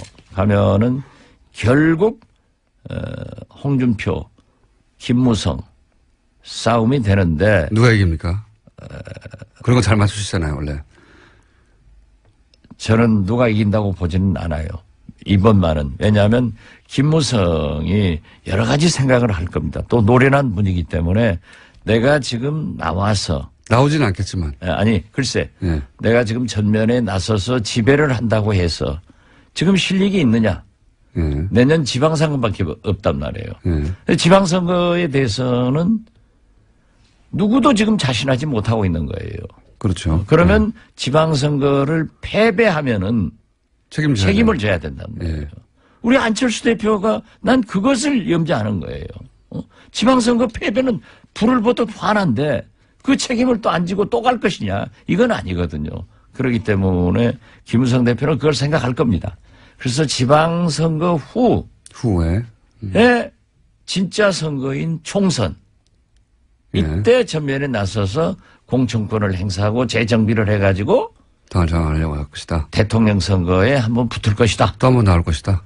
김무성 대표가 저는 대통령 후보에 나온다고는 보지 않습니다. 하지만 본인이 위는 누군가를 그렇죠. 내세울 그렇게 것이다. 해서 총선을 이끌고 예. 대통령 후보를 뭐 본인이 할 수도 있으니까 본인 혹은 자기가 밀어서 보수 정권으로 다시. 김무성은 아직 꼴통 보수 아니에요. 그렇기 때문에 어떤 경우에도 이 진보 개혁, 예. 문재인 세력, 이 좌파다. 예. 여기에들은 절대 줄 수 없으니까 보수 대통합을 해서 보수 후보를 내놓을 것이다. 예. 저는 그래서 김무성은 내년 지방선거나 작은 싸움을 하지 않을 겁니다. 그런데 결국은 그러면 홍준표 대표가 지방선거까지는 치르고 그 다음부터는 김무성 대표가 당을 장악하려고 노력할 것이고 이렇게 보시는군요. 예. 그렇게 될지는 모르겠지만. 저는 그렇게 보고 있습니다. 예. 그게 될지는 모르겠지만 하여튼 그런 노력을 할 것이다. 네. 그럼 홍준표 대표는 어떻게 됩니까? 본인은 다음 대선에 또 나오실 것 같은데. 정치인이 나오고 싶은 거야, 별거 다. 저도 뭐 별거 다 나오고 싶어요. 제가 말씀드린 건 홍준표 대표가 그때까지 영향력을 유지하며 유력한 정치인을 계속 있겠느냐 이런 얘기죠. 대법원의 판결이 중요하겠죠. 또 서청원 대표가 얘기한 새로운 사실이 발각되느냐. 그 녹취록은 국민당 있지 않습니까? 언제 우리 씁니까? 당이 없어요. 몰라요, 나는. 몰라요. 네. 그 녹취록 우리 김문당에 그렇게 우리 공장장처럼 수준이 좀 낮은 사람들만 있어서 없어요. 갑자기. 예. 그 내용도 다 아시는 걸로 저는 알고 있습니다. 언젠가 말씀하시겠죠. 예. 오늘 여기까지 할까요? 네. 꼭 하셔야 했었는데 못 하신 말씀 있습니까, 혹시? 뭐 국정원 계획 같은 거, 예. ICBM 이런 게 있어서 예. 국민들이 좀 불안하게 하고 또 또 검찰에서도 우병우 또 내놨더라고요. 예. 이런 걸 보면은 좀 우리 정치권에서 적폐청산하는데 본격적으로 좀 잘 도와줘서 빨리 끝냈으면 좋겠다 하는 생각 같습니다. 국민의당이 도와주셔야죠. 예. 많이 돕고 있습니다. 오늘 여기까지 하겠습니다. 뭔가 하실 말씀이 있는데 안 하시고 꿀꺽 삼키고 오늘 가시고 다음 주는 말씀하시겠죠. 지금까지 박지원 전 대표였습니다. 감사합니다. 예, 감사합니다. 불친절한 AS. 아침에 브리핑 때 발리에서 화산 나서 외교부가 사상 최초로 전세계를 직접 보냈다라는 뉴스를 제가 잠깐 언론에서 크게 다루지 않길래, 왜냐면 이럴 때 이제 다른 나라에서 그런 전세계 보냈다는 뉴스 난 부러워했었거든요. 외교부에서 처음으로 보냈는데 이 뉴스가 별로 저는 중요한 뉴스 같은데 취급하지 않길래 말씀드렸더니 문자가 나왔어요. 놀러 간 사람들인데 나라에서 비행기 보내주면 그 비행기 싹은 놀러 간 사람들 내야 되는 거 아닙니까? 이렇게 문자를 보내셨는데 그렇지 않습니다. 자연재해, 불가항력이잖아요. 자연재해로 해외에서 공경에 처한 자국민을 안전하게 귀국시키는 건 국가의 의무예요. 예. 그때까지 안 했던 거죠, 그거를. 그분들이 정말 놀다가 뭔가 사고가 났으면 모르겠는데요. 이분들은 자신들의 잘못이 아닌 화산 폭발로 인해서 귀국을 제대로 못하고 있는 상황이었고, 화산은 언제든지 폭발할 수 있는 상황이기 때문에 빨리 귀국해야 하는데 비행기 편이 없으니까 당연히 나라에서 전세계표를 보내서 귀국시켜야 하는 거죠. 그걸 외교부가 최초로 직접 했다는 게 그게 이상한 거죠. 예. 하는 건 정상입니다. 그러니까 그분들이 와서 그 비행기 싹을 내면 안 되는 거죠. 문자를 많이 보내셨는데 내부자들 민원 폭발. 예. 뭔가 마음에 안 들 때 이렇게 폭발합니다. 문자가. 당장 없애라. 이번 주는 당장 없애라 문자 많이 왔고요. 그리고 방금 제보가 왔는데 지하철 9호선 파업으로 그리고 차량 고장까지 있어가지고 열차가 늦어지고 있다. 여의도 방면은 정말 많은 사람들이 기다리고 있다. 이런 제보가 갑자기 많이 왔습니다. 그러고 보니까 제가 교통방송이어서 지하 교통방송을 안내하고 있지는 않지만 문자가 많이 와서 안내해드립니다. 그 외에 심재철 부의장 국회 본회의에서 야당 보는 게 내란죄입니다. 재밌는 문자 있었습니다. 여기까지 하겠습니다. 자, 원래 굉장히 핫한 코너인 내부자들과 박지원 대표 코너가 오늘 잔잔하게 진행된 관계로 오늘 이 코너가 터져줘야 됩니다. 네. 김진애 박사님 도시건축가 나오셨습니다. 안녕하십니까? 네, 안녕하세요. 네. 이게 핫하다고 볼 수는 없는데 그냥 트럼프가 사랑하는 건축.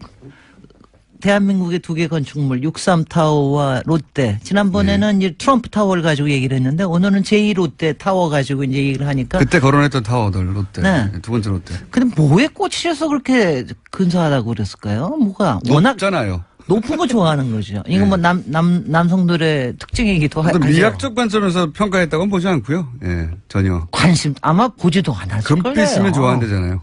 근데 이거는 금빛은 아니에요. 네. 금빛은 아니고 이제 좀 하얀색 뭐 이렇게 저기를 하는데 올라가 보셨어요 혹시? 올라가 보지 못했습니다. 저도 안 봤습니다. 주차장은 주차해본 적이 있습니다. 저는 이게 참 아니요 일단 뭐 다른 여러 가지 얘기를 하기 전에 이게 이제 미국 대통령도 거론할 만큼의 일종의 랜드마크니까 일단 높고 세계에서 지금 6위인가 됩니다. 네. 그러니까 세계 10번째 안에 꼽히는 거니까 사실은 많이 좀 사랑하고 자랑스러워하고 세계에도 좀 근사하게 좀 알리고 좀 그러면 좋겠다는 생각이 당연히 들죠. 그 정도 높이의 빌딩에서 보통 이제 국가의 랜드마크로 네. 굉장히 이제 자랑스러워하고 거론도 많이 하고 그러는데. 그럼요. 그러니까 뭐 하다못해 63타워도 63빌딩은 됐을 때 굉장히 많은 조명을 받았고요. 그리고 이제 여의도에 하여튼 석양 때는 또 상당히 또 아름답기도 그렇죠. 하거든요. 그래서 타고 가다 보면 예쁩니다. 그래서 이제 그것 때문에 사진도 굉장히 서울 사진으로 많이 나오기도 했는데 롯데는 이건 뭐냐면은 이게 뭐냐면은 뭔가 이거 뭐 저주받은 걸작이라고 그럴 수도 없는 거고 하여튼 뭔가가 씌었어요. 저는 그게 일단 그게 되게 기분이 나쁩니다. 건축 허가부터 사실은 말들이 많았잖아요. 그렇습니다. 이명박 전 대통령. 그러니까 지난번에 이제 트럼프 타워 얘기할 때 제가 그게 불법은 없었지만 범법은 있었다 그게 얘기를 했잖아요. 네. 작은 범법이 있었죠. 네. 근데 이제 이 경우에는 그러니까 불법이면 도저히 뭐가 지어질 수는 없죠. 그런데 여기에 편법과 특혜가 있었고 그리고 편법과 특혜가 있다 보면 거기에는 항상 대기업과 이른바 정경유착에 관련된 예. 비리가 있을 수가 있다. 이것 때문에 지금 난리가 나고 있는 그런 겁니다. 의혹은 굉장히 많았죠. 그러니까 당시에도 있었고요. 예. 지금은 이제 더 심각하게. 지금 일단 이제 현재 상태를 보면 그러니까 일단 간단 요약하면 공군이 안 된다고 하는. 예. 그러니까 성남공항에 예. 활주로를 3도를 틀어가면서 그러니까요. 이거를 이제 허가를 내준 거죠. 그러니까 국가 안보, 국방과 관련된 사안인데 네. 특정 기업을 위해서 그걸 포기하면서 인허가를 내줬다. 인허가를 내준 게 18년 동안 여러 정부에서 안 된다고 다 했는데. 안 된다고 했던 그것을 내줬다. 왜냐하면 공군이 안 된다는 이유가 명확하게 합리적이니까요. 네. 예. 그리고 이제 그래서 그때 공군 장군 한 분은 결국은 스스로 나가셨죠. 아마 예, 잘렸나요? 잘렸을 겁니다. 아마 뭐 이럴 정도로. 그래서 이제 그것 때문에 무척 말이 많았기 때문에 그러고 나서 이제 사실 그 다음에 말이 많아진 거는 개장할 때. 예. 개장할 때 여러 가지 균열 문제, 싱크홀 집안 문제, 문제, 예. 뭐 여러 가지 등등의 문제들이 많이 이것저것 터졌습니다. 그래서 이제 그것 때문에 과연 이것이 안전하냐 네. 이것에 대한 게 있는데 지금 현재 문제가 된 거는 지금 여러 가지 적폐청산의 과정 중에서 예. 특히 이제 박범계 의원께서 굉장히 강하게 이제 주장을 하시죠. 이건 명백하다라고. 롯데하고, 예. 네, 롯데하고 이명박 정부하고의 분명히 비리가 있다. 그러니까 이거를 있다. 이제 검찰에서 조사를 해야 된다. 그래서 검찰에서 조사를 한다고까지는 했습니다. 아직은 그거에 대한 거가 더 나오지는 않았는데요. 그런데 지금 그런 상황에 있기 때문에 뭐 그러니까 근데요, 제가 아무리 봐도 세계에 이런 일이 없습니다. 이 정도 그러니까 규모의 건물에. 이 정도 규모의 건물에 예. 이 그야말로 정도의 군의 비리가. 공항을 가지고 그걸 틀어내면서 이런 정도의 편법과 특혜를 가지고 했던 예가 없어요.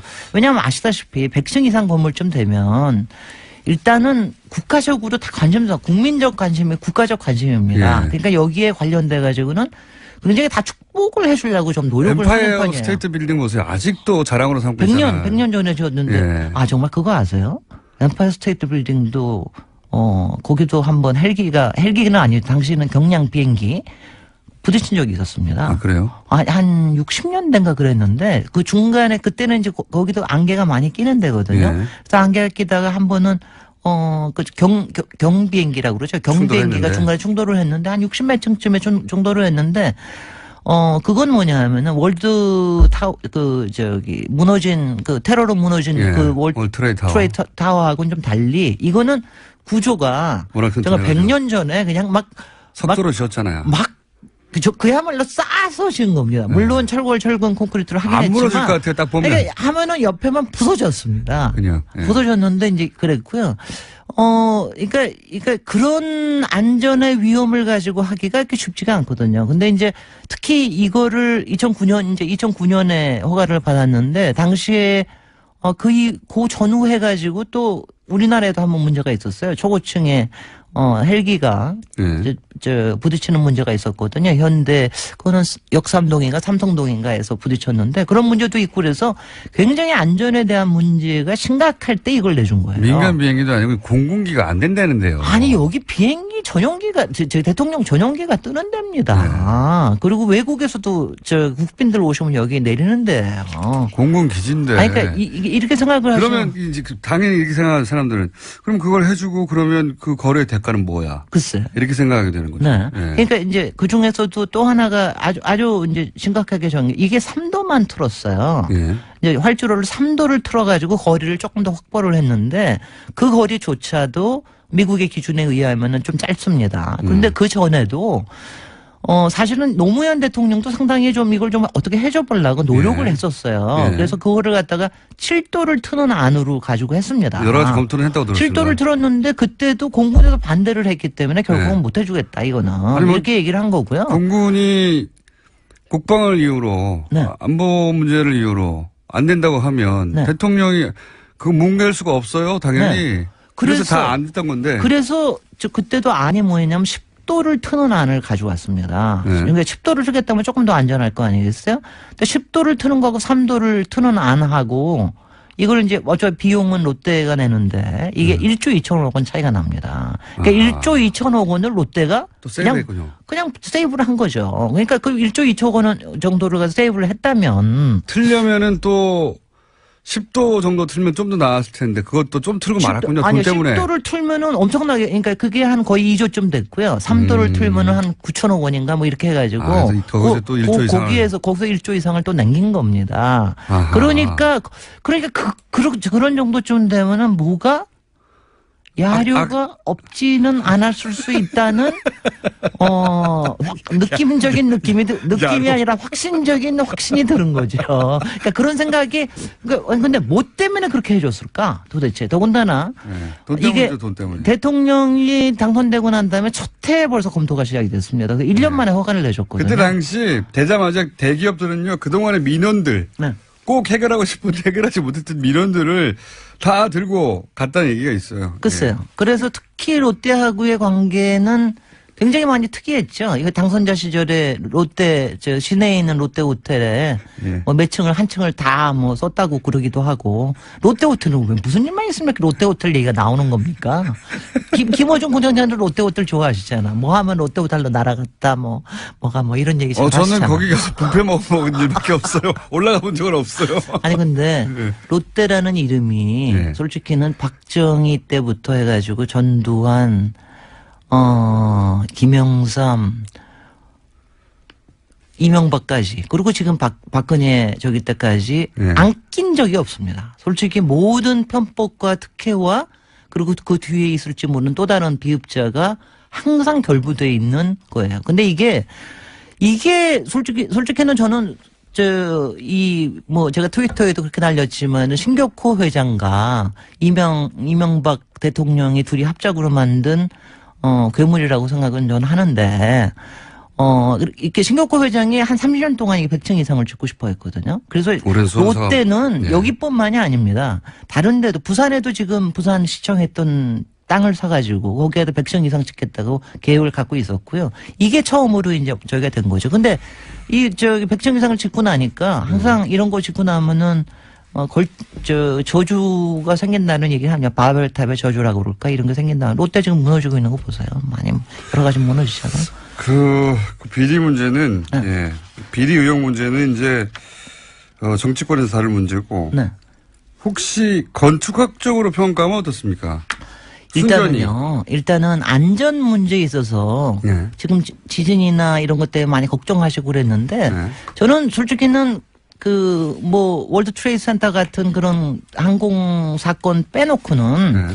솔직히는 안전 문제에 대해서 그렇게 이렇게 너무 걱정은 안 하셔도 될 거라는 생각을 합니다. 이게 이제 외국 설계 회사가 설계를 했고, 사실 최근에 그런 여러 가지 등등의 문제가 있었지만은 설마 그 문제까지는 있지 않다. 그리고 제가 자료를 보면은 여러 가지 설계를 잘한 것 같이 보이기는 해요. 그래서 그 문제는 아닌데, 저는 미학적으로는 굉장히 문제가 있다. 이게 미학적으로는 저는 몰랐는데 오늘 누가 얘기를 하더라고요. 이게 반지의 제왕에 나오는 어떤 타고 왜 사우론의 눈처럼 보이냐 하면은 맨 위에 있는 첨탑이 올라가는데 그 사이가 이렇게 틈이 있어요. 아하. 그 사이에 이렇게 빛이 나오거든요. 그게 사우론의 눈처럼 생겼다. 이래가지고 하는데 저는 하든 간에 이렇게 대충 바깥에서 보고 오면은 이렇게 관심도 안 생기거니와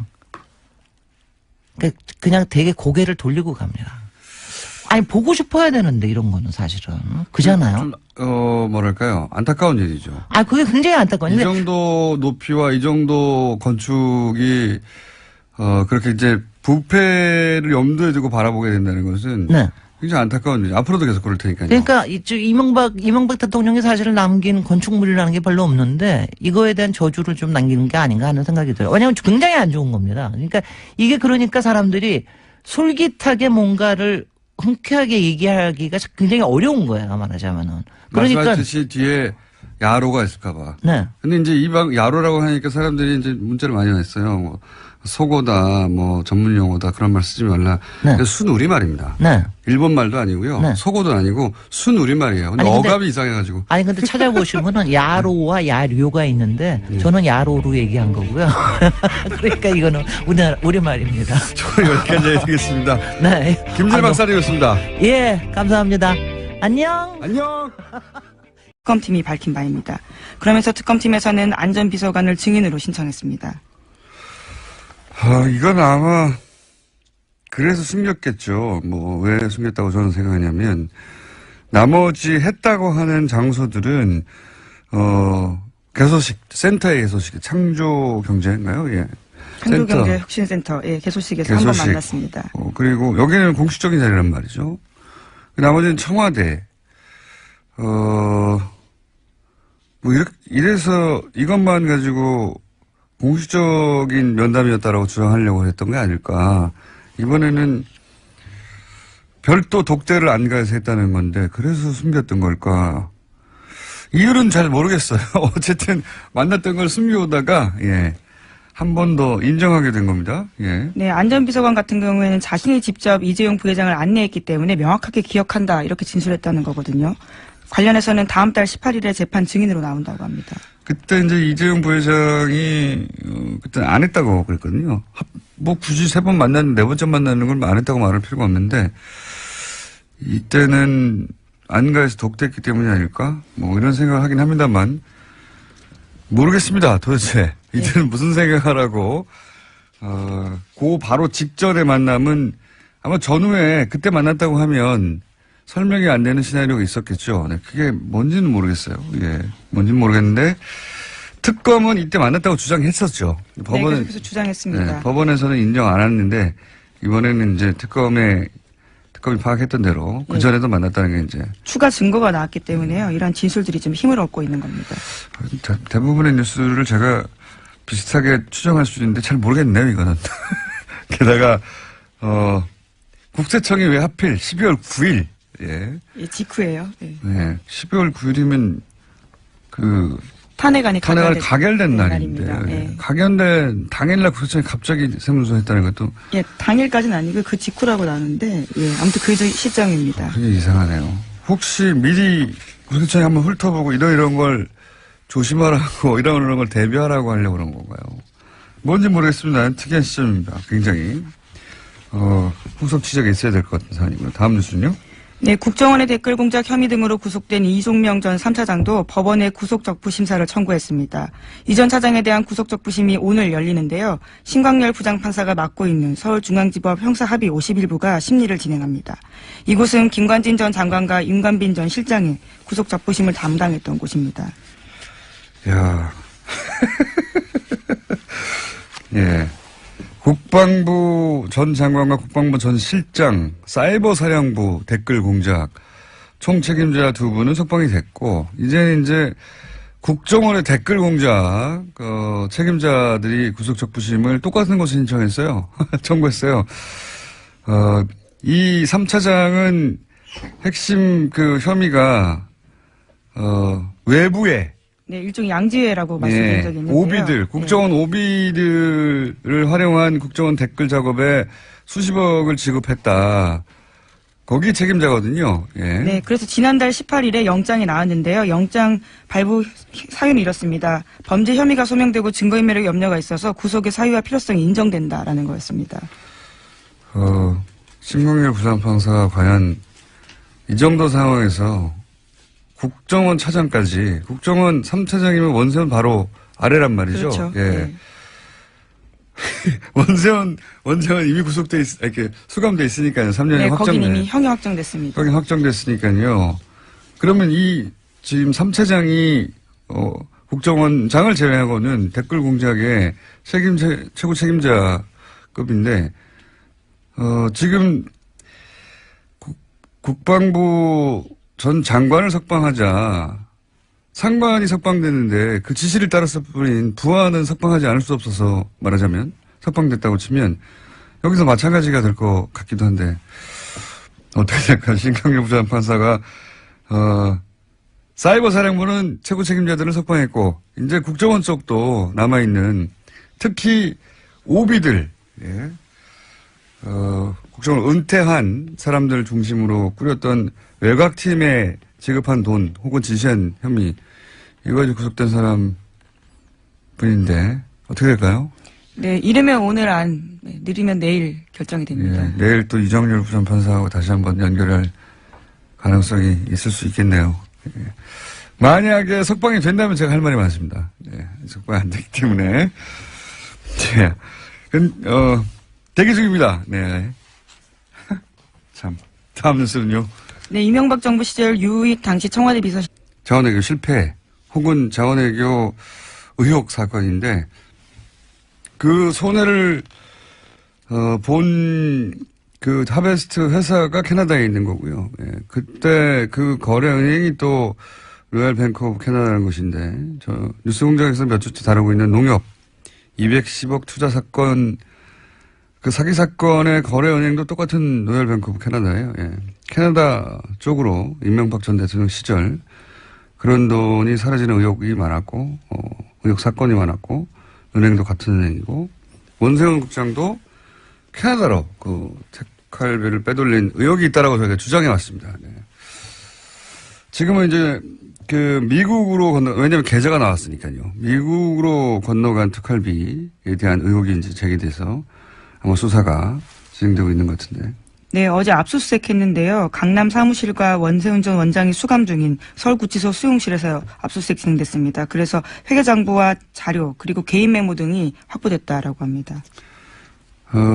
박근혜 전 대통령 국정원 특활비는 뭐 미용 시술이다 또는 뭐 개인 주택 구입이다 이런 전형 의혹이 있고 수사 중인 상황이고 이명박 전 대통령 국정원 특활비로 추정되는 이 돈은 해외로 빼돌려진 의혹인데 이제 미국 얘기 나왔는데 앞으로 캐나다도 나올 수 있다. 그리고 그렇다면 규모는 이명박 전 대통령 쪽이 훨씬 더 클 수 있다. 네. 여기까지 해두죠. 예. 완전히 다른 이야기죠. 지금까지 나왔던 것과는. 예. 특활비를 어떻게 썼다가 아니라 해외로 빼돌렸다는 거 아닙니까? 아예. 네, 입금 자체는 사실이었어요. 이제 이것을 왜 했는지에 대해서 더 수사가 필요해 보입니다. 네. 국정원이 스탠포드 대학 특정 연구소로요. 네, 연구소에다가 돈을 20억이나 쏠 이유가 뭐가 있습니까? 예. 국정원이 그런 이제 물증 하나가 나온 것이고 이게 다가 아닐 것이다. 다가 아닌 것으로 저도 알고 있고 수사가 진행되면 더 나오겠죠. 예. 전혀 새로운 이야기입니다. 이제 예. 저랑 주정희 기자가 주장만 하던 것이 예. 그때는 사실 그럴 리가 없다고 아무도 귀 기울여 주지 않았어요. 자, 그런 게 또 하나 나왔고요. 자, 다음 뉴스는 뭡니까? 네, 국세청이 지난해 12월부터 올해 2월까지 다스에 대한 세무조사를 벌였다라는 오늘 아침 조선일보 보도입니다. 다스는 아시다시피 이명박 전 대통령의 실소유주 논란이 불거지고 있는 회사인데요. 이 세무조사는 지난해 12월 9일 박근혜 전 대통령의 탄핵소추안이 국회에서 가결되고 헌법재판소에 접수된 직후에 시작됐다라고 합니다. 당시 조사는 2010년에 이어서 4년 만에 이어졌다라고 하는데요. 다스의 법인세 납부가 줄어들어서 이를 들여다봤다라는 것이 국세청 이야기입니다. 하지만 별다른 조치 없이 조사는 끝냈다라고 하는데요. 3개월 정도 회계 자료를 들여다봤기 때문에 국세청에 관련된 자료가 아주 많다라는 겁니다. 굉장히 이상한 조사예요. 그죠? 굉장히. 그러니까 그 직후에 예, 국회에서 가결된 직후라고 12월 9일 직후죠. 예. 직후에 국세청이 갑자기 다스에 대한 본사에 대한 세무조사를 실시했는데 왜 그랬을까요? 왜 하필 이 시점이었을까? 뭐 여러 가지 시나리오가 가능할 것 같아요. 그러니까 갑자기 세월호가 인양됐잖아요. 그것처럼 했었어야 하는 일들을 하지 않았던 정부 부처들이 이렇게 되면 정권이 연장되지 않을 수 있겠다. 보수 정권으로 싶어서 갑자기 미뤄왔던 일들을 했던 것인지 아니면은 여전히 당시 정권이 넘어간 상태는 아니기 때문에 정권이 넘어가기 전에 미리 세무조사를 받아두고 세무조사를 이미 받았는데 또 빠른 시간 내에 세무조사를 하면 정치적 세무조사라고 주장하려고 그런 건지 어떤 이유인지는 모르겠지만 굉장히 이례적이고, 예, 특별한 상황에서 세무조사했던 것 같습니다. 이게 왜 하필 이때 세무조사를 했는지, 그리고 아무 조치 없이 끝났거든요. 게다가 그렇게 하고 나서도. 예. 다스 쪽에서 소명을 했다고 하는데요. 미국 공장 사정이 어려워지면서 법인세가 줄었다라는 이야기를 받아들였다라는 거죠. 미국 공장 엘리바마 쪽에서 이제 비자금이 움직인 의혹도 주준 기자가 얘기한 적이 있는데 전반적으로 매우 좀 이상한 시점에, 예, 이상한 타이밍에 세무조사였고, 이 세무조사가 왜 이루어졌는지 후속 기사도 나올 법합니다. 네, 매우 이상한 세무조사다. 여기까지는 해두고요. 다음은요. 네, 안봉근 전 비서관이 최근 검찰 조사에서 박근혜 전 대통령과 이재용 삼성전자 부회장이 2014년 9월 무렵에 청와대 안가에서 독대했다라고 진술했다는 보도가 나왔는데요. 박근혜 전 대통령과 이재용 부회장의 독대는 지금까지 3차례로 알려졌습니다. 그런데 그게 아니라 4차례라는 건데요.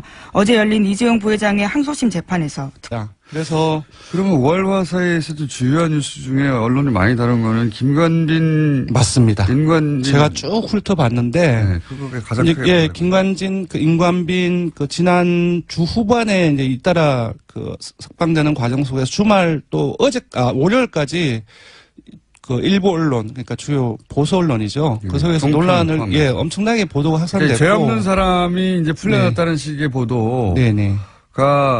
보수 매체와 정편을 통해서 굉장히 많이 보도가 됐는데, 맞습니다. 거기 노출됐던 50대 이상이나 혹은 영남 지역 이쪽에서 맞습니다. 죄 없는 사람, 예. 역시 죄 없는 사람이었구나. 네네. 판사가 죄가 없어 풀어줬구나. 네네. 이렇게 받아들일 만한 뉴스들이 많았거든요. 예, 세부 분석을 해보니까 금방 말씀하시는 것처럼 동일하게 나타났습니다. 제가 잘 알아요, 그런 거는. 예, 50대 이상, 그리고 그 중에서도 60대 이상에서 무려 6.7% 정도가 빠졌고요. 예, 보수층에서도 많이 빠졌고, 예, 주로 근데 그렇게. 이제 보수 보냈습니다. 매체가 사실상 종편까지 해서 총동원된 거 치고는 그렇게 많이는 안 빠졌네요. 예, 그래서 이 논란 자체가 기본적으로 보수층에는 많은 영향을 미치지만 오히려 진보층을 중심으로 해서 문 대통령 핵심 지지층에서는 오히려 상승 효과를 가지고 있는 것 같아요. 그러니까 핵심 지지층을 보면은 19대 대선에서 문 후보를 찍었던 사람은 무려 94.6%가 어제 일간 기준 나왔습니다. 상당히 높은 수치입니다. 거의 최고 수준입니다. 그쪽에서는 김관진, 임관빈 석방에 대해서 야 이거 큰일 났다라고 생각해서 그렇습니다. 결집하는 것이고. 네네. 예. 그래서 예, 그렇습니다. 예, 정당을 간단하게 소개해 드리면은 민주당 역시 0.5%포인트 하락해서 51.3%고요. 떨어진 지역이라든지 연령은 거의 대통령과 거의 비슷합니다. 60대 이상 보수층 영남 맞습니다. 자유한국당은 2.2%포인트 상승해서 18.6%이고요. 아마 일종의 이제 금방 말씀드렸던 논란, 보도의 확산, 영향을 반사의 이게 아닌가 싶고요. 바른정당은 0.4%포인트 하락해서 5.1%, 거의 변화는 없다고 봐야 될 것 같고요. 정의당이 많이 빠졌습니다. 지난주에도 상당히 주 초중반까지 상승세를 거의 7%까지 갔다가 주 후반에 확 떨어졌거든요. 근데 이번 주 수요일까지도 계속 하락해서 1.4%포인트 하락해서 4.7%입니다. 다 아시겠지만 김종대 의원 논란이 가장 중요한 원인인 것 같고. 저도 이제 프레임을 잘못 잡았다고 얘기 한번 했었는데. 네, 국민의당은 지난주에 이어서 행보를 했습니다. 0.2%포인트 상승을 해서 4.7%이고요. 여전히 이번에는 정의당과 함께 4주째 최하위에 머물고 있습니다. 통합 논의가 그게 이제 갈등이 계속 보도되면 떨어질 수밖에 없어요, 사실은. 예, 초선 의원들이 집단으로 통합 논의 중단이라든지 그런 얘기를 했었고, 유성애 의원의 발언이라든지 계속 갈등이 이어지고 있습니다. 이번에 그것마저 알려주는 조사는 뭡니까? 예, 되게 지금 논란이 되고 있는 부분들을 조사를 했습니다. 월요일 날 국민권익위원회에서 농축수산품에 한해서 선물을 5만원, 10만원으로 상향 조정하자라고 하는 어떤 청탁금지법 개정안을 부결시켰습니다. 네. 부결시켰는데 여기에 대해서 어떻게 생각하는지 물어봤습니다. 그러니까 이제 농수산물 같은 경우에는 네. 예를 들면 한우 네. 10만 원 정도 선물할 수 있게 하자. 맞습니다. 한마디로 말하자면 그거거든요. 예, 5만 설날도 원에서. 다가오고 그런 얘기가 많이 나오고 있는데 정부에서도 관계부처가 이렇게 올리는 방향을 이제 제시를 했던 거죠, 사실상. 근데 기존 사모식 규정을 예외 없이 엄격 규정해야 된다가 47.7%, 농축수산품 한정 선물 사항의 인상 찬성이 47.4%가 나왔습니다. 완전 절반으로 갈렸네요. 완전 팽팽하게 맞서고 있습니다. 근데 그래서 조금 찾아봤어요. 저희들이 그 현안에 대해서 상당히 많은 조사를 했습니다. 작년 9월에 이게 시행이 되었죠. 김영란법이. 그 시행 직전 8월에 조사를 했는데 그때는 기존의 그 규정을 엄격 시행해야 된다가 59.3%로 상당히 높게 나왔고요. 그리고 올해 2월에 다시 논란이 되었을 때, 50, 10 이런 식으로 상향 조정했을 때는 어떻게 생각하느냐 물어봤는데 찬성이 49.6%로 내렸습니다. 그러니까 요번에는 거기에다가 농축수산품에 한정해서 선물만 10만 원 올리자라고 했기 때문에 전반적으로 이런 어떤 조정하는 여론이 조금씩 상승하고 있는 흐름을 보이고 있습니다. 10만 원이 너무 적다고 생각하는 분들도 있고 네네. 그리고 특히 농수산물 정도는 그렇게 하는 게 해야 하는 거 아니냐 이렇게 생각하는 분들도 있는데. 예, 민주당 지지층에서도 그 농수산물 한정에서는 올리는 게 맞다 그런 의견이 많이 이해갑니다. 예를 나왔습니다. 들어 40, 50대 뭐 개인 사업을 한다든가 이런 분들 네네. 이런 분들은 그런 걸 느낄 것 같아요. 예. 네. 그게 꼭 그 청탁이 아니어도 네네. 선물을 하고 뭐 고마움을 표시하고 싶은데 액수가 너무 적다 이렇게 생각하는 실장이 국정원 직원들을 소집해서 헌법 교육을 했다라는 주장이 나왔습니다. 뉴스공장에도 출연한 바가 있는 김상욱 전 국정원 직원의 폭로인데요. 자신이 20년 가까이 국정원에서 일했는데 2008년에 이명박 정부가 들어서고 갑자기 유 전 실장이 직원들을 소집해서 헌법 교육을 했다라는 건데요. 굉장히 고압적인 자세로 너희가 이 정부를 거스리면 가만두지 않겠다라는 결연한 자세로 강연을 했다라는 겁니다. 대통령 비서실장이 국정원 가가지고 왜 정신교육을 합니까? 예. 제가 알기로는 처음 있는 일이고 그 이후로도 없었던 것 같은데, 예. 그 자체가 코미디죠. 예. 자기가 대통령 비서실장은 사실 대통령을 대리해서 온 것과 마찬가지거든요. 예. 네, 뭐 불렀다라고는 하는데요. 뭐 어쨌거나 만난 건 사실입니다. 국정원에서 대통령 비서실장이 와서 강연하라고 누가 그럽니까? 예. 네, 간다고 그래서. 대통령이 가서 정신교육을 한 것과 마찬가지예요. 그런 뜻을 전한 것과. 굉장히 코미디 같은 일이 있었네요. 그런 일이 있었다고 합니다. 자, 오늘은 리얼미터, 미니가 있기 때문에 제목만 체크하고 넘어가죠. 네, 국정원이 모든 수사권에서 손을 떼는 내용의 자체개혁 법안을 국회에 보고했는데요. 이름도 바꾼다고 합니다. 대외안보정보원으로 지난 18년 동안 써왔던 국가정보원 이름을 내린다라고 합니다. 대외안보정보원이면 대안원이 되는 겁니까? 이제? 네, 굉장히 낯서네요. 대보원이 되나요? 네. 대정원이 되나요? 뭐라고 약칭이 될지 모르겠는데. 뭐 그렇다고 하고요. 그리고요? 네, 이건희 삼성전자 회장의 차명 계좌에 대해서 국세청의 과세가 임박했다라는 SBS 보도가 있는데요. 이자 배당 소득의 90% 세율을 적용한다는 데에는 여권과 과세 당국의 의견이 일치했지만 과세 규모를 좌우할 시점을 두고 이견이 벌어지고 있다고 합니다. 국세청이 왜 재벌편을 들어요? 국세청 얘기는 2007년 11월 이후에 대해서만 과세한다는 거잖아요. 이러면 얼마 안 돼요. 90%가 중징하는 게 아니라. 여기서 이제 여당은 무슨 소리냐. 2008년에 불법 범죄 행위가 확인됐으니까 그 이전 5년. 이렇게 되면 이제 몇천억이 되는 거거든요. 네, 과세 범위가 확 늘어납니다. 국세청은 세금을 줄이자고 하는 것과 마찬가지입니다. 예, 참.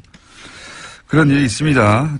국세청은 세금 조금, 퍼센티지는 중요한 게 아니고요. 예, 세금 조금 내자고 기간 가지고 여당과 지금 다투고 있고요. 그리고 오늘 재밌는 뉴스가 하나 있는데 대부분 잘 다루지 않아서 잠깐 말씀드리면 발리에서 화산 폭발. 네, 예. 그렇죠. 인도네시아 발리에서 화산부나 일어나서 공항이 폐쇄됐습니다. 네. 외교부에서 최초라고 해요. 최초로 그 자국민 귀국용으로 전 세계를 보냈는데, 예. 최초인데 크게 보도가 안 되더라고요. 네, 어제 문재인 대통령이 관련된 지시를 했고요. 오늘 아시아나 항공을 통해서 전 세계를 운항하기로 했다고 합니다. 아시아나가 갔다는 얘기만 하고, 예. 그게 외교부에서 직접 보낸 최초의 전세기입니다. 우리나라 자국민 교육시키려고. 재밌는 뉴스인데, 예. 별달리 보도가 안 되길래 언급했습니다. 여기까지 하겠습니다. 예, 시사인 김은지였습니다. 감사합니다. 자, 바로 이어서 리얼미터 그것마저 알려주마. 자, 대통령 지지율 한 1, 2% 내에 있죠. 왔다 갔다 하는 게. 안녕하십니까. 권순정 실장님 나오셨습니다. 네. 1, 2% 이내에 올라가나 내려가나 마찬가지죠? 네, 마찬가지지만 내용 분석을 해보면 네. 흐름이 좀 잡히긴 합니다. 4주 연속 상승 흐름이었습니다. 네. 근데 이번엔 소폭 빠졌습니다. 빠질 때가 조금 되지 않나 싶은데요. 아니, 뭐. 1.8%포인트 하락해서 미사일도 쐈잖아요. 71.2%였습니다. 네. 그리고 부정평가는 2.5%포인트 오른 23.9%였고요. 그래서 사실상 큰 폭의 하락은 아니고요. 많은 분들이 어제 북한 그 미사일 발사 때문에 내렸나 네. 라고 오해를 하실까봐 네. 일간을 준비를 했는데요. 27일 월요일에는 72.5%, 28일 화요일에는 70.4%, 네. 29일 수요일 어제죠. 71%로 올랐는데 여기 잘 보시면은 약간 화요일 날 약간 내려 다시 올라가는 거네요. 예, 약간이 말하자면. 아닙니다. 29일 수요일의 그 구성은 28일 전날 500명하고 당일날 500명 구성인데요. 전날 화요일날 500명은 69%까지 떨어졌고요. 어제는 73%까지 올랐어요.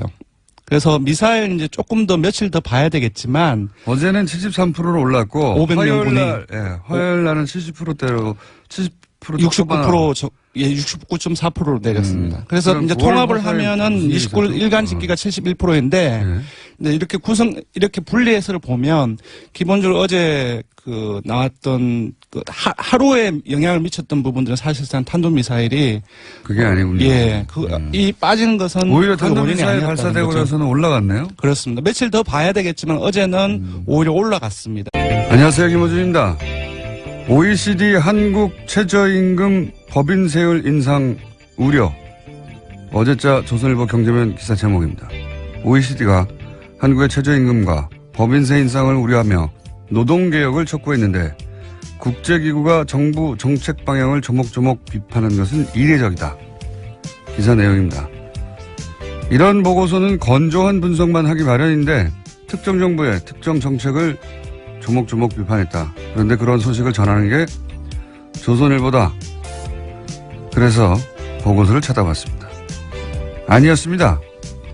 OECD 경제 전망이라는 제목의 보고서 중 한국 파트 168페이지부터 188페이지까지 3페이지 중 최저임금 부분 요약은 이렇습니다. 한국 정부의 소득주도 성장 정책으로 가구의 소득 형상과 소비가 부양될 것으로 기대되고 반도체 등 주요 산업 이해 부분까지 확대되는 수출 회복세 그리고 정부 혁신으로 보다 빠른 성장이 전망된다. 하지만 생산성 혁신이 동반되지 않고 최저임금만 인상된다면 경쟁력을 약화시킬 수 있다. 노동개혁이라는 문장은 아예 없고 법인세 부분은 긍정적인 경제 전망과 그에 따른 리스크 부분을 설명하며 소기업의 경우 법인세 인상은 기업 투자를 약화시킬 수 있다. 한 문장 드라이하게 병렬하고 있을 뿐입니다. 이게 무슨 이례적인 조목조목 비판입니까? 아주 전형적인 보고서일 뿐만 아니라 다른 국가도 똑같은 포맷이고 게다가 한국편은 전반적으로 긍정적인 전망입니다. 조선일보가 괜히 조선일보가 아닙니다. 김원준 생각이었습니다.